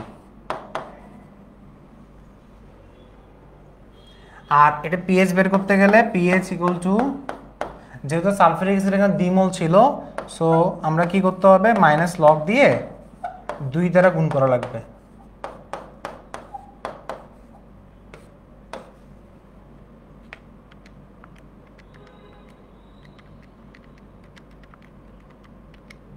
Answer আসবে 2।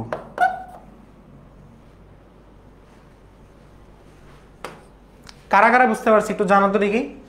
ভাইয়া অ্যান্টিলকটা বুঝি নাই। অ্যান্টিলকটা আমি অনেকবার বলছি, এটা আমি বারবার প্রত্যেকটা ক্লাসে আমি অ্যান্টিলকটা লিখে দিই, কারণ এটা তো অনেকেরই সমস্যা।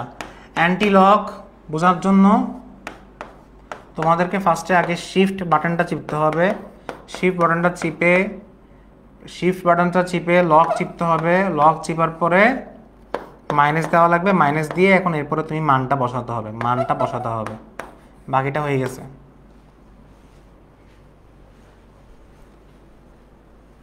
ক্লিয়ার?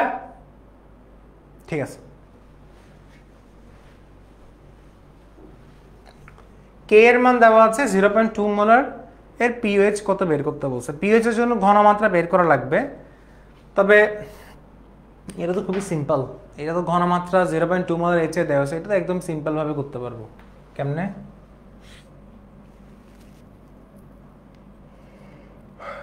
আসো,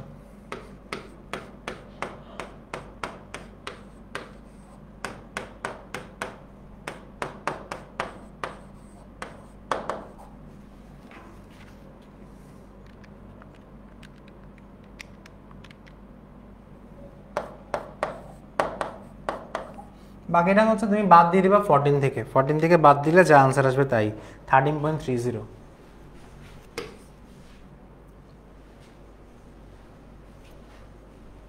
ক্লিয়ার? ক্লিয়ার? আমার নাম হচ্ছে মোহাম্মদ ইশতিয়াক হোসেন। ক্লিয়ার তো এটা? আচ্ছা হ্যাঁ, এটা আনসার কত আসছে? Alpha equal root over K divide by C. Oh my God, আচ্ছা আচ্ছা আচ্ছা, সরি সরি, আমাদের একটা মিস্টেক হয়েছে। আমরা এই যে চট্টগ্রাম বোর্ড 2021 সাল আসছে, আমরা একটা স্লাইড মিস্টেক করে ফেলছি। এটা আনসার ভুল হয়েছে। কেন ভুল হয়েছে একটু বলি, কারণ এখানে কে এর মান দেওয়া আছে না, কে এর মান দেওয়া আছে। সো কে এর মান যখন দেওয়া থাকবে তখন সেখানে একটা বিষয় আছে, বিষয়টা একটু বলতেছি। আগে ফার্স্টে এটাকে বিয়োজন করলে কি আসে, এইচ প্লাস এবং এ মাইনাস আসে, বুঝছো? তো নর্মালি আমরা কি করি, এটাকে সি ধরি, এটা 0 0, মানে ফার্স্ট এটা সি মোল, তাহলে সি মাইনাস সি আলফা, এরপরে সি আলফা সি আলফা, এরকমই থাকে। তো এখানে এইচ প্লাসের ঘনমাত্রাটা আগে বের করা লাগে সি আলফা দিয়ে। সো আলফার মানটা এখানে বের করা লাগবে, alpha equal to root over K divide by C. K এর মান হচ্ছে কত, 1.8 ইন্টু 10⁻⁶। সি এর মান হচ্ছে 0.2। ফার্স্ট এখানে আলফার মানটা বের করা লাগবে। আলফা ইকুয়াল টু 1.8 ইন্টু 10⁻⁻, কত হবে, 6 হবে, ডিভাইডেড বাই কত হবে, 0.2 হবে। আনসার আসবে কত, 3 ইন্টু 10⁻3।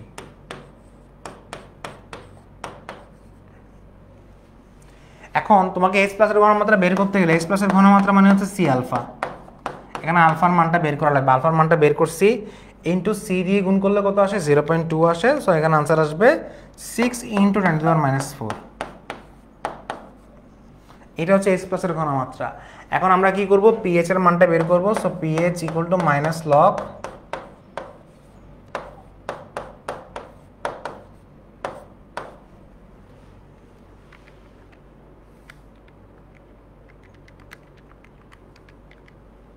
3.22। আর আমরা জানি পিওএস বের করতে গেলে 14 থেকে 3.22 বাদ দাও, আনসার আসবে কত, 10.78। কারা কারা বুঝতে পারছো একটু বলো। আচ্ছা এই ম্যাথটা কেন এরকম হয়েছে, নর্মাল নিয়মে কেন হয়নি? কারণ এখানে আলফার মান দেওয়া আছে, সরি কে এর মান দেওয়া আছে। কে এর মান দেওয়া থাকে মানে হচ্ছে আলফার মান বের করতে হবে। অর্থাৎ এখানে এইচ প্লাসের ঘনমাত্রা কিন্তু তখন শুধু সি হিসাব করলে হবে না, তখন সি আলফা হিসাব করা লাগবে, বুঝতে পেরেছো? কারণ আলফা মানে হচ্ছে সেটা কতটুক বিয়োজিত হয়েছে, সেটা কতটুক বিয়োজিত হয়েছে। আলফা মানে হচ্ছে সেটা কতটুক বিয়োজিত হয়েছে, বুঝতে পেরেছো? সেটা কতটুক বিয়োজিত হয়েছে, আলফা মানে হচ্ছে সেটা কতটুক বিয়োজিত হয়েছে, এটাই বোঝাচ্ছে এখানে। কারা কারা বুঝতে পেরেছো একটু জানাতো দেখি।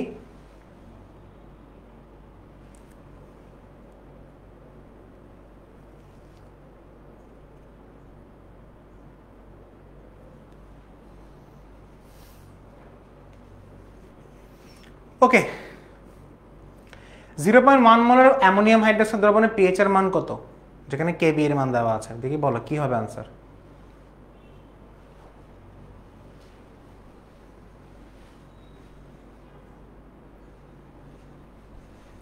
(0.1 মোলার অ্যামোনিয়াম হাইড্রোক্সাইড দ্রবণে পিএইচ এর মান কত, কি হতে পারে?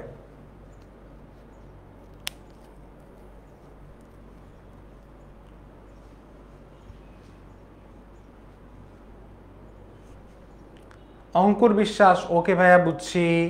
এমডি হাবিবুল্লাহ বেলালি বুঝছি, ক্লিয়ার ক্লিয়ার ক্লিয়ার। ওকে দেখি এটা কি বলতে পারে, দেখি বলো। এখানেও সেম কেবি এর মান দেওয়া আছে যেহেতু, সো আগের মতো করা লাগবে। অ্যামোনিয়াম হাইড্রোক্সাইড যেখানে কেবি এর মান দেওয়া থাকবে সেখানে মনে করতে হবে অঙ্কটা একটু বড় করে করতে হবে।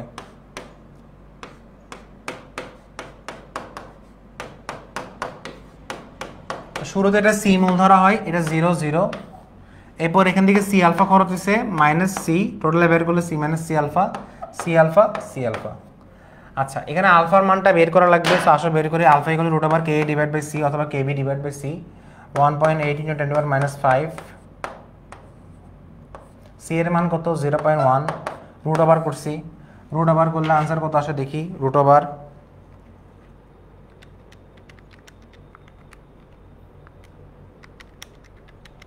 0.013 আসে। এই 0.013টা সি এর সাথে গুণ করে দিলে কত আসে, 0.1 আসে। সো এখানে আমার ওএইচ এর ঘনমাত্রা কত আসে জানো, ওএইচ এর ঘনমাত্রা হচ্ছে C alpha. So C into alpha গুণ করলে কত আসে, 1.3 ইন্টু 10⁻⁻3। এখন এটা দিয়ে আমরা পিএইচ এর মান বের করতে হবে। আগে ফার্স্টে পিএইচ এর মানটা বের করে ফেলি, মাইনাস লগ 10, আনসারটা বসাও। পিএইচ এর মান বের হচ্ছে 2.87, 14 থেকে 2.87টা বাদ দাও, 14 থেকে 2.87 বাদ দিলে কত আনসার আসে? 11.126 আনসার হবে ক। কারা কারা বুঝতে পারছো দেখি বলো,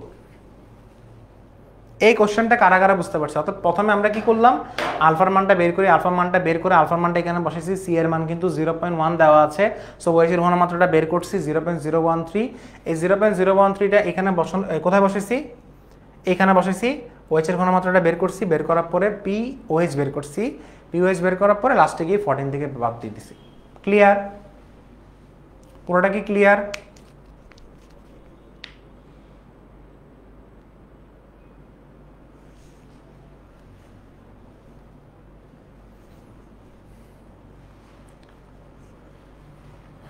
দ্রবণের পিএইচ কত এটা কে বলতে পারবা?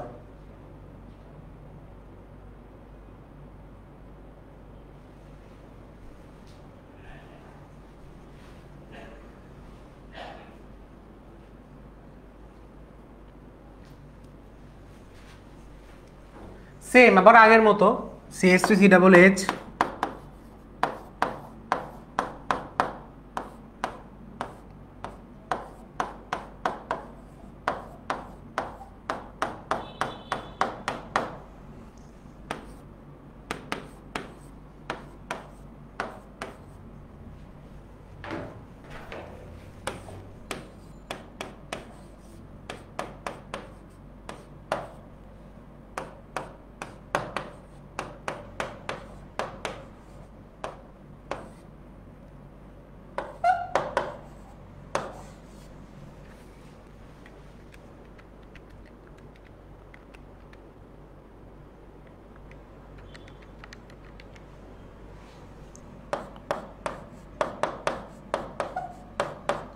এখানে আলফার মানটা আমরা বের করে ফেলছি, আলফার মানটা যখন বের করছি সেটা সি দিয়ে গুণ করে দিব, সো এইচ প্লাসের ঘনমাত্রা কত হবে? এইচ প্লাসের ঘনমাত্রা হচ্ছে সি ইন্টু আলফা, সি হচ্ছে কত? 0.3 ইন্টু 7.74,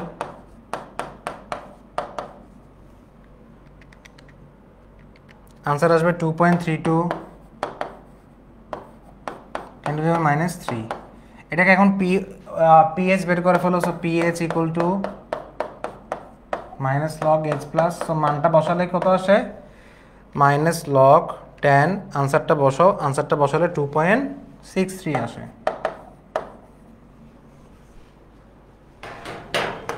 আমরা এটা কি বুঝতে পেরেছি সবাই? বুঝতে পেরেছি সবাই 2.63 কেমন আসছে? আচ্ছা, ইয়েস। FeCl3 জলীয় দ্রবণে পিএইচ কত হবে? FeCl3 জলীয় দ্রবণ, সো FeCl3 এর সাথে জলীয় দ্রবণ যদি ব্যবহার করো,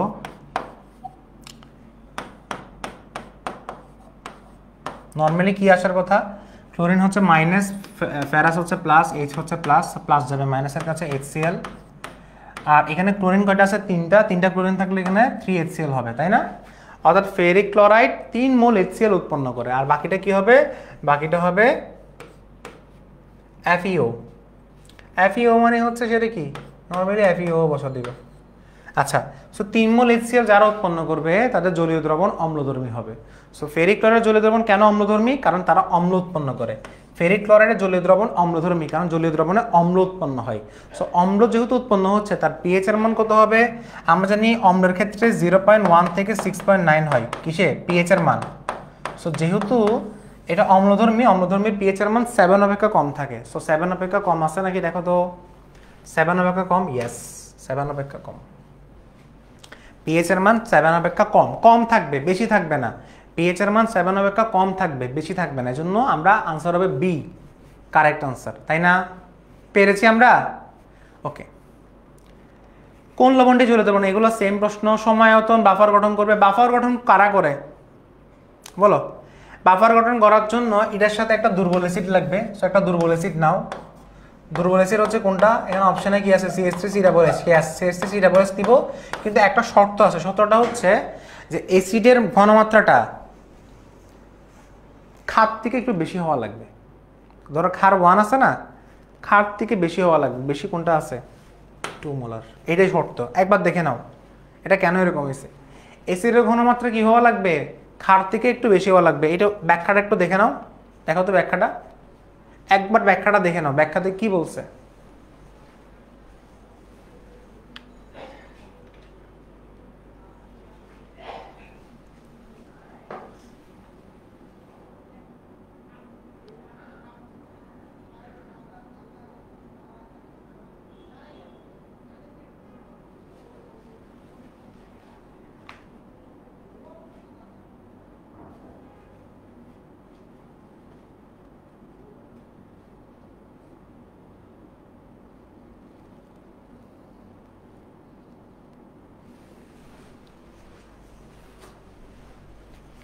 ঠিক আছে? ওকে, নিচের কোনটি ক্ষারীয় বাফার দ্রবণ হবে? ক্ষারীয় বাফার দ্রবণ কোনটা?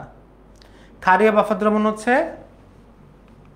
এটা, অ্যামোনিয়াম হাইড্রোক্সাইড এবং অ্যামোনিয়াম ক্লোরাইড। অর্থাৎ তুমি যে ক্ষারটা নিবা সেই ক্ষারের লবণ নিবা, যে ক্ষারটা নিবা তুমি সেই ক্ষারের কি নিবা?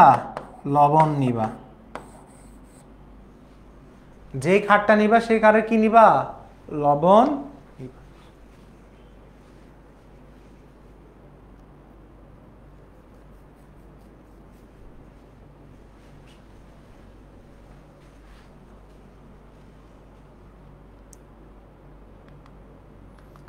পারবা?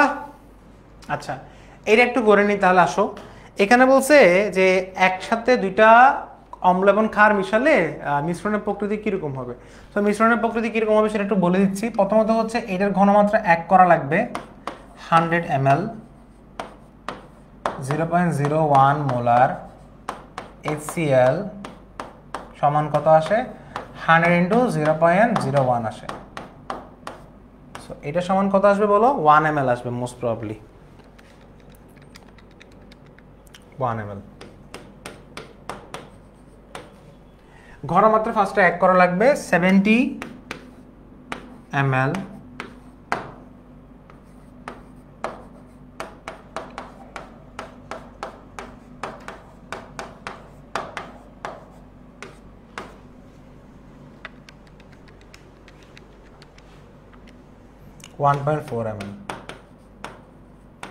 এখানে কোনটার মান বেশি? প্রথমে হচ্ছে দেওয়া আয়তন এবং দেওয়া ঘনমাত্রা দিয়ে গুণ করছি, গুণ করার পরে 1 ml HCl আসছে, 1.4 ml HCl আসছে। সরি, HCl না, এটা পুরোটা ক্ষার হবে, এক্সট্রিমলি সরি, এটা হবে ক্ষার।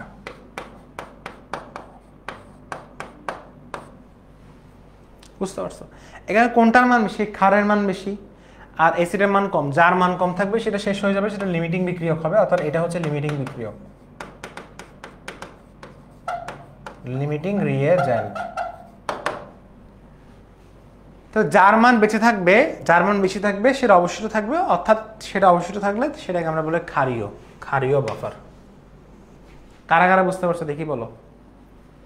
একটু আরেকবার বুঝাই দিই। প্রথমত হচ্ছে দেওয়া আয়তন এবং দেওয়া ঘনমাত্রা দিয়ে আগে গুণ করবা। প্রত্যেকটা জিনিসের দেওয়া আয়তন দেওয়া ঘনমাত্রা গুণ করছো, দেওয়া আয়তন দেওয়া ঘনমাত্রা গুণ করছো, গুণ করার পর একটা 1 ml আসছে, একটা 1.4 ml আসছে। যেটা মান কম থাকবে সেটা লিমিটিং বিক্রিয়ক, যেটা মান বেশি থাকবে সেটা অনুসারে আনসার হবে। সো যেহেতু বেশি আছে কোনটা ক্ষার, সো আনসার হবে ক্ষারীয় বাফার।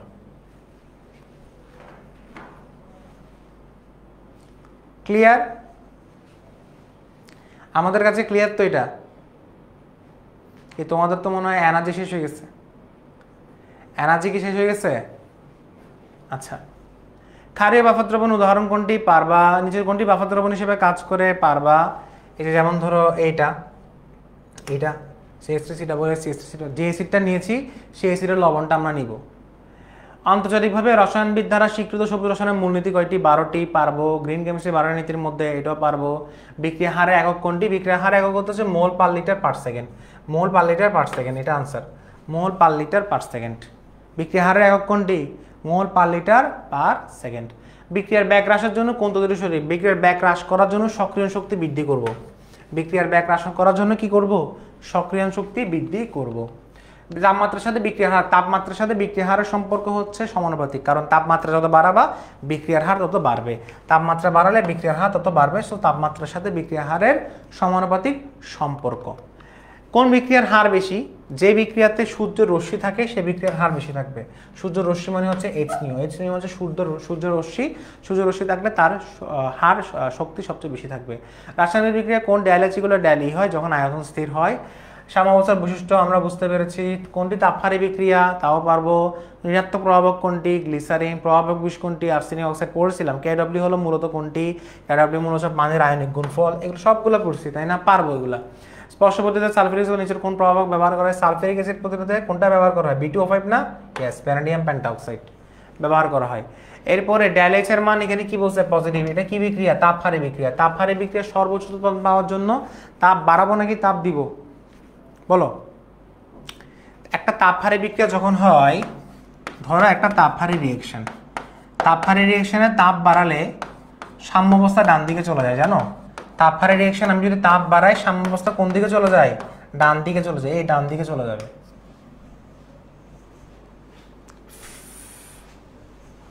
ডান দিকে চলে যাবে।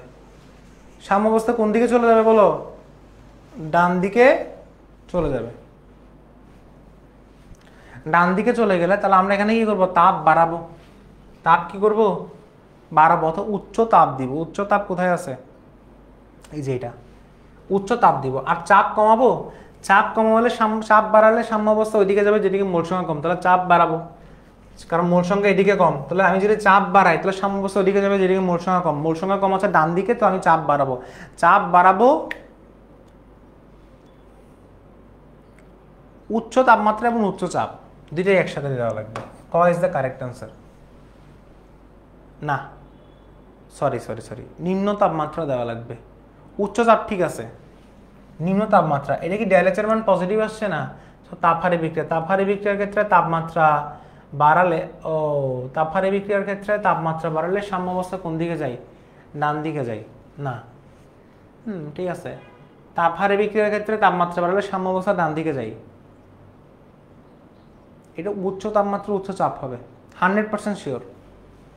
এর একটা মিস্টেক হয়েছে এখানে, 100% শিওর উচ্চ তাপমাত্রা উচ্চ চাপ হবে, কারণ এটা একটা তাপ হারে ডেলএচের মান পজিটিভ মানে হচ্ছে তাপহারী বিক্রিয়া। তাপহারী বিক্রিয়ার ক্ষেত্রে তাপমাত্রা বাড়ালে সাম্যের অবস্থা ডান দিকে, সাম্যের অবস্থা ডান দিকে গেলে আপনি সর্বোচ্চ উৎপাদ পাবেন। আর উচ্চ চাপের কথা কেন বলছে? কারণ আপনি চাপ বাড়ালে সাম্যাবস্থা ওইদিকে যাবে যেদিকে মোল সংখ্যা কম। বুঝতে পেরেছেন এটা? আচ্ছা, দেখি এটা উত্তর দাও। দেখি 84 কোশ্চেনের উত্তর দাও। 84 কোশ্চেনের উত্তর দাও দেখি সবাই।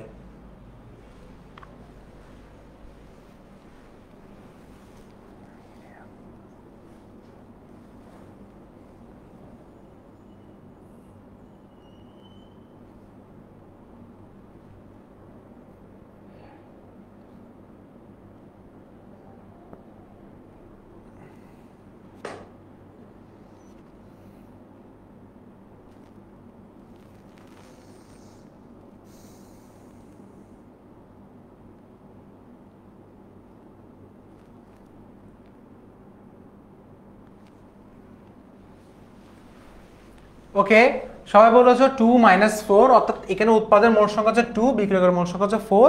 2 - 4 মানে হচ্ছে -2। So KP equal to KC RT inverse 2। Answer হবে খ। ইয়েস, আমরা সবাই পেরেছি।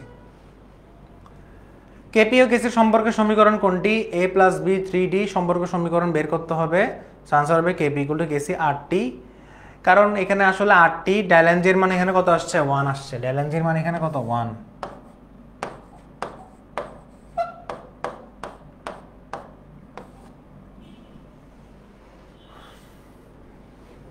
বিক্রিয়াতে কেপি এবং কেসি এর মধ্যে সম্পর্ক কোনটি?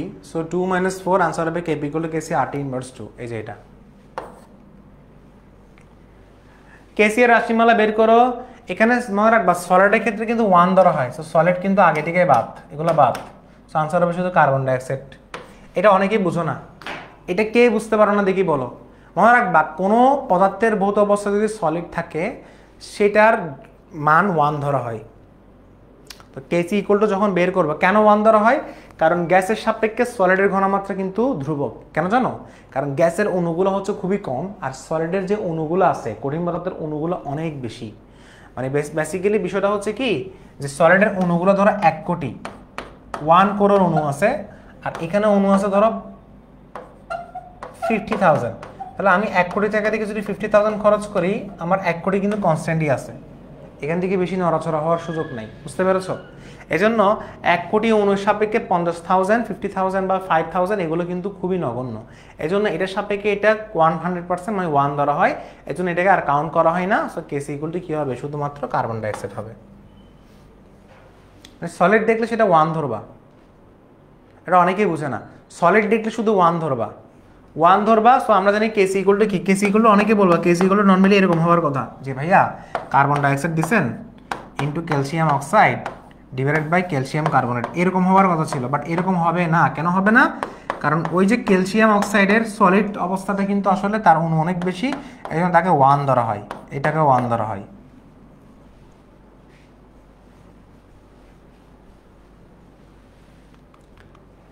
আচ্ছা, কেপি এর একক কোনটি দেখি বলো? এটাতে একক আছে, অবশ্যই একক আছে, কেপি এর একক আছে। তো কেপি এর একক বের করার জন্য ডেলএনজি এর মান বের করা লাগবে। ডেলএনজি এর মান কত?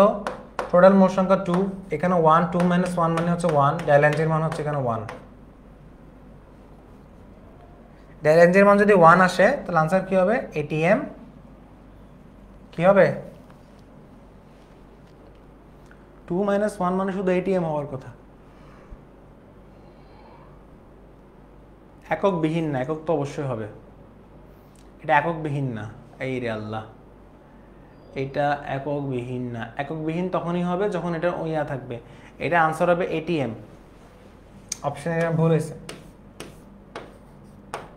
ATM is the correct answer. এটা কেন? কারণটা হচ্ছে তোমার যদি কি হয়, বলো, তোমার যদি ডেলএনজির মান যদি 0 থাকে তখনই সেখানে কোনো একক থাকবে না।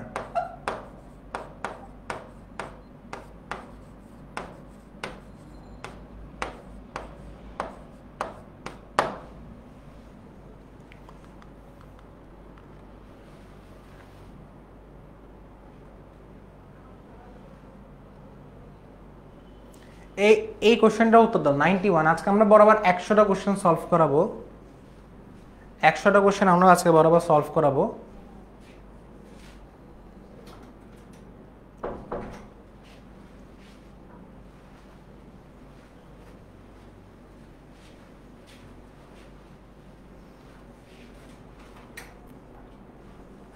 আমরা আজকে বরাবর 100টা কোশ্চেন সলভ করাবো। সো আমাদের এখানে কেসি ইকুয়াল টু কত? এখানে আমরা যদি বের করি H2 প্লাস I2 মিলে 2HI। সো H2 কত বের হয়েছে? 4.25 মোল। I2 কত? 4.75 মোল। আর এটা 0। লাস্টে কি এটা কিন্তু 6.7 মোল হয়ে গেছে, 6.7 মোল। তাহলে কেসি ইকুয়াল টু কত হবে? 6.7 স্কোয়ার 4.25 ইন্টু 4.75। তো গুণ করো, 6.7 whole square divide by 4.25 into 4.75। 2.22 is the correct answer. মানগুলো দেওয়া আছে, শেষ মানগুলো বসাইছি এখানে। মানগুলো দেওয়া আছে, শুধু মানগুলো এখানে বসাইছি। বুঝতে পেরেছো?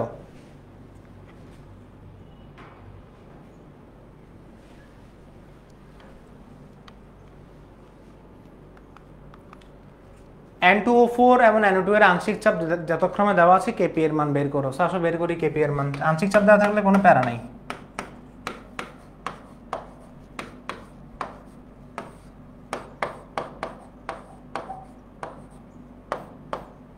NO2 এর আংশিক চাপ কত?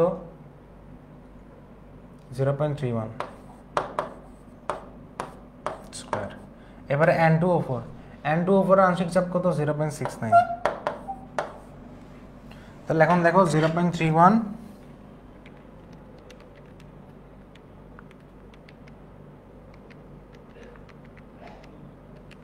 0.139।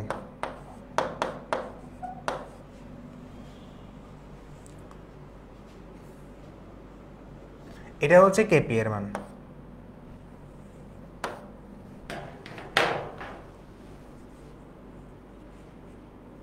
ঠিক আছে, বুঝতে পেরেছি? আচ্ছা, হেবার পদ্ধতিতে অ্যামোনিয়া উৎপাদনের কোন প্রভাবটি ব্যবহার করা হয়? আয়রন। পরে নিবা। অটোপ্রভাবরূপে কোনটি কাজ করে? Mn2+।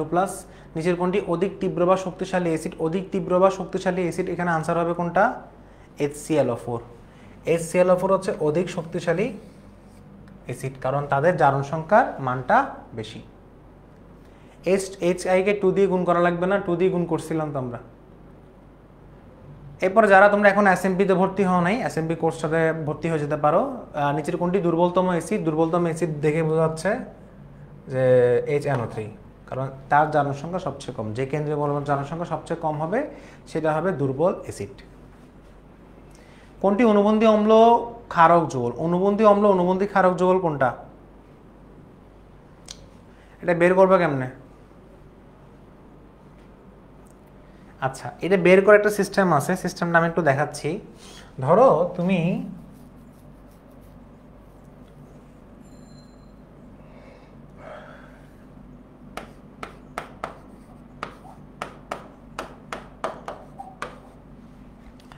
H3O+, সে একটা কি করছে, প্রোটন ত্যাগ করছে, এখানে প্রোটন ত্যাগ করে পানিতে পরিণত হয়েছে। আবার এই জায়গায় চিন্তা করলে সে প্রোটন গ্রহণ করছে, তাই না? তো প্রোটন গ্রহণ করলে আর প্রোটন ত্যাগ করলে দুই দিকে কি হয়? অনুবন্ধী অম্ল এবং অনুবন্ধী ক্ষারক বের হয়। তাহলে এটাই একটা কারেক্ট আনসার। কারণ প্রোটন ত্যাগ করলে, ধরো H3O+ প্রোটন ত্যাগ করছে, প্রোটন ত্যাগ করলে সে কি হয়? অ্যাসিড। এটা হচ্ছে অ্যাসিড। আর পানি হচ্ছে প্রোটন গ্রহণ করবে। পানি যদি প্রোটন গ্রহণ করে তাহলে সে হবে ক্ষার। তাহলে ক্ষার হলে সে হবে অনুবন্ধী অম্ল, আর এ হবে অনুবন্ধী ক্ষার। অনুবন্ধী ক্ষার এবং অনুবন্ধী অম্ল আনসার পেয়ে গেছো। তাহলে H3O+ এবং কি হবে? H2O। দেখেই বোঝা যাচ্ছে এটা। মানে যারা প্রোটন গ্রহণ করে, যারা প্রোটন গ্রহণ করে এবং যারা প্রোটন ত্যাগ করে তারা অনুবন্ধী অম্ল ক্ষারক। H3PO2 এর ক্ষারকত্ব কত? H3PO2 এর ক্ষারকত্ব হবে, তার তুল্য সংখ্যা বের করা লাগবে।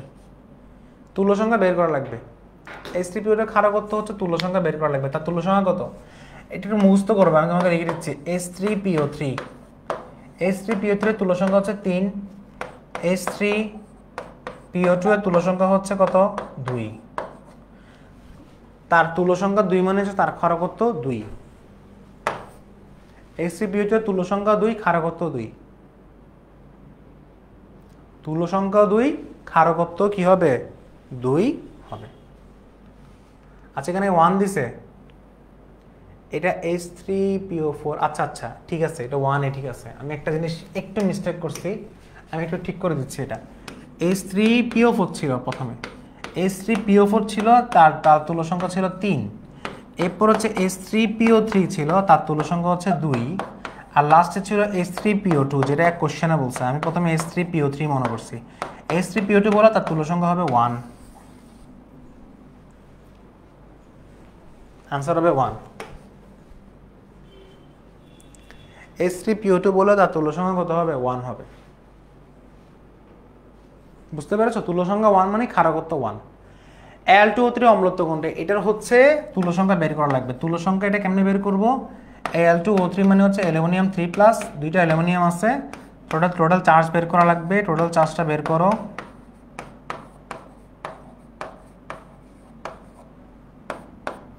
টোটাল চার্জ হচ্ছে 3, আর দুইটা অ্যালুমিনিয়াম আছে, সো 3 2 কত হবে? 6, 6টা। সো অম্লত্ব 6 মানে হচ্ছে তার তুল্য সংখ্যা এখানে কত হবে? 6 হবে। অ্যামোনিয়ার অনুবন্ধী অম্ল কোনটি? অ্যামোনিয়ার অনুবন্ধী অম্ল বের করার জন্য অ্যামোনিয়ার সাথে পানি দাও। অ্যামোনিয়া হচ্ছে একটা ক্ষার। ক্ষার হচ্ছে কি করবে? প্রোটন দান করবে না, নাকি প্রোটন গ্রহণ করবে? প্রোটন গ্রহণ করবে। তাহলে অ্যামোনিয়ার অনুবন্ধী অম্ল হচ্ছে NH4+।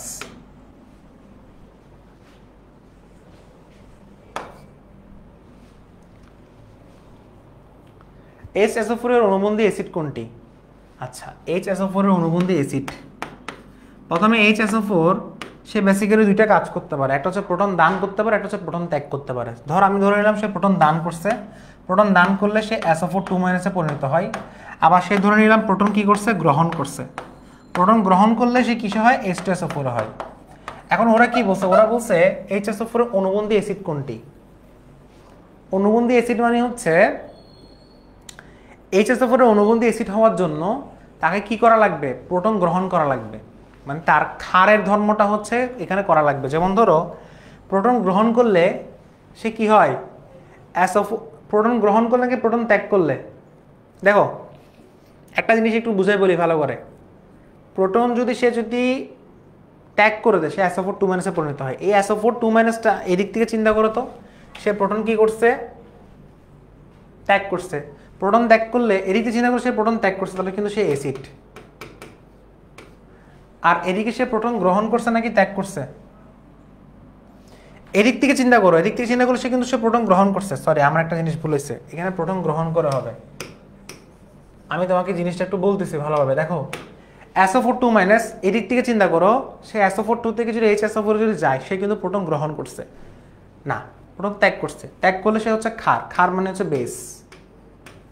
আবার এদিক থেকে চিন্তা করে দেখো, সে HSO4 মাইনাস, সে এদিকে আসছে, মানে এখান থেকে এদিকে গেছে, অত সে প্রোটন ত্যাগ করছে। প্রোটন ত্যাগ করলে সে হচ্ছে অম্ল, অম্ল মানে হচ্ছে অ্যাসিড। আবার এদিকে চিন্তা করো, HSO4 সে কি করছে, প্রোটন কি করছে, দান করছে। দান করলে সে হয়ে যাবে এখানে কি অ্যাসিড। HSO4 কি করছে, প্রোটন দান করছে, আর এখানে হচ্ছে H2SO4 কি করছে, প্রোটন দান করছে। তাহলে এটা কিন্তু হচ্ছে না, এটা মিলতেছে না, পারফেক্টলি মিলছে কিন্তু এটা। অর্থাৎ HSO4 এর অনুবন্ধী অম্ল, অনুবন্ধী অ্যাসিড হচ্ছে SO4 2 মাইনাস, বাকিগুলো কিন্তু মিলবে না। অর্থাৎ অনুবন্ধী অ্যাসিড যখন বের করতে বলবে, একদম সহজ কাজ যদি বলি, অনুবন্ধী অ্যাসিড হচ্ছে তখনই হবে যখন সে প্রোটন দান করবে। অর্থাৎ এখান থেকে একটা প্রোটন বের করে দিবা, প্রোটন মাইনাস করে দিবা। অনুবন্ধী অ্যাসিড বের করতে বললে প্রোটন মাইনাস করে দিবা, একদম সহজ কথা। অনুবন্ধী অ্যাসিড বের করতে বললে প্রোটন মাইনাস করে দিবা, আনসার হবে SO4 2 মাইনাস। আচ্ছা না, এখানে H2SO4 বের করছে, আচ্ছা আচ্ছা, HSO4 মাইনাসের একটু আমি একটু দেখি তো, এটা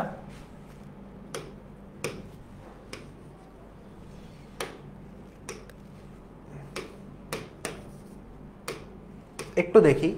HSO4 মাইনাস দিছে, H2SO4 হয়ে গেছে। HSO4 মাইনাস হচ্ছে সে কি করছে, এখানে প্রোটন ত্যাগ করে দিছে। প্রোটন ত্যাগ করলে সে হচ্ছে অ্যাসিড। আর H2SO4 এখানে কি করছে, H2SO4 এখানে কি করছে, H2SO4 হচ্ছে এখানে প্রোটন ত্যাগ করে দিছে, প্রোটন সে ত্যাগ করছে। আচ্ছা, এটা ভুল হয়েছে, 100% এটা ভুল হয়েছে, এটা SO4 2 মাইনাস হবে, 100% SO4 2 মাইনাস হবে। এটা আমি যেটা প্রথমে যেটা বলছি এটাই, এটা SO4 2 মাইনাস হবে 100%। এটা প্রিন্টিং মিস্টেক হয়েছে, আমি যেটা বলছি এটাই SO4 2 মাইনাস। কারণ ওই যে বললাম না, এখানে দেখো সে হচ্ছে প্রোটন দান করছে, প্রোটন ত্যাগ করছে। এদিকে প্রোটন দান করছে, ওদিকে সে প্রোটন কি করছে, গ্রহণ করছে। প্রোটন দান এবং প্রোটন গ্রহণ হলে তখনই হচ্ছে অনুবন্ধী অ্যাসিড, অনুবন্ধী অম্ল তৈরি হয়। আচ্ছা, HSO4 মাইনাসের অনুবন্ধী ক্ষারক কোনটি? যেমন এই দেখো, অনুবন্ধী ক্ষারক HSO4 মাইনাসের, HSO4 মাইনাসের অনুবন্ধী ক্ষারক কোনটি হবে? আচ্ছা, নরমালি কি হয়, HSO4 মাইনাসের সে H2SO4 তৈরি হয়। যেমন এটা আনসার কত দিছে, SO4 2 মাইনাস দিছে। সো SO4 2 মাইনাস মানে হচ্ছে ওই যে বললাম না, অনুবন্ধী অ্যাসিড এবং অনুবন্ধী ক্ষারক সেমই হবে, SO4 2 মাইনাস হবে। আচ্ছা, তোমার এখানে আমি বলি, HSO4 আয়নের সে কি করছে, সে হচ্ছে প্রোটন ত্যাগ করছে। আচ্ছা, আমি এতক্ষণ পরে বুঝতে পারছি আমার এখানে একটা মিস্টেক হয়েছে। অনুবন্ধী ক্ষারক আমি একটু লিখে দিচ্ছি, দেখো অনুবন্ধী ক্ষারক হচ্ছে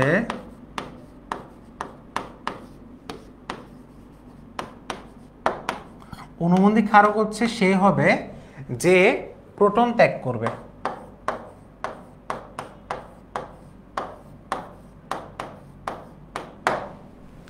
HSO4 মাইনাস প্রোটন ত্যাগ করবে, প্রোটন ত্যাগ করে SO4 2 মাইনাসে পরিণত হবে। অর্থাৎ H একটা চলে গেলে SO4 2 মাইনাসে পরিণত হবে। দেখো তো এটা তাহলে অনুবন্ধী ক্ষারক হচ্ছে প্রোটন ত্যাগ করবে, আর অনুবন্ধী অ্যাসিড হচ্ছে প্রোটন গ্রহণ করবে। এখন ঠিক আছে, এইটা একদম পারফেক্ট। অনুবন্ধী অ্যাসিড হচ্ছে প্রোটন গ্রহণ করবে, সরি প্রোটন অ্যাকসেপ্ট করবে। তো প্রোটন অ্যাকসেপ্ট করলে HSO4 মাইনাস প্রোটন অ্যাকসেপ্ট করে, তাহলে সে H2SO4 এ পরিণত হবে। তাহলে এখানে যেটা আনসার দেওয়া আছে সেটাই হচ্ছে এখানে কারেক্ট। অর্থাৎ অনুবন্ধী অ্যাসিড হচ্ছে প্রোটন গ্রহণ করবে, প্রোটন অ্যাকসেপ্ট করবে, আর অনুবন্ধী ক্ষারক হচ্ছে প্রোটন ত্যাগ করবে। ঠিক আছে, উভধর্মী কোনটি? HCO3 মাইনাস হচ্ছে উভধর্মী, এটা একটু পড়ে নিয়া। সো 0.05 মোল সালফার অ্যাসিড মানে পিএইচ কত, এটা পারবা। সো মোটামুটি আমাদের আজকের সময় এখানে শেষ। আমরা অনেকগুলো এমসিকিউ সলভ করেছি। সো এবং তোমাদের আজকের ক্লাস নিয়ে কোনো সমস্যা আছে কিনা জানো, আমরা কিন্তু 106টা এমসিকিউ সলভ করে ফেলছি। আমাদের কিন্তু আর এমসিকিউ তেমন একটা বাকি নাই, মোটামুটি অনেকগুলো এমসিকিউ আমরা সলভ করে ফেলছি। লাস্টে যেগুলো এমসিকিউ দেওয়া আছে না, সেগুলো কিন্তু আমরা ইজিলি পারবো। বুঝতে পেরেছো? সো দেখো দেখো সবগুলো এমসিকিউ আমরা মোটামুটি পারবো। তাপ উৎপাদী বিক্রিয়া কোনটা, তাপ হারি বিক্রিয়া কোনটা, হ্যাঁ। সো দেখো আমরা সবগুলো এমসিকিউ মোটামুটি আমরা এখানে সলভ করে ফেলছি, ঠিক আছে।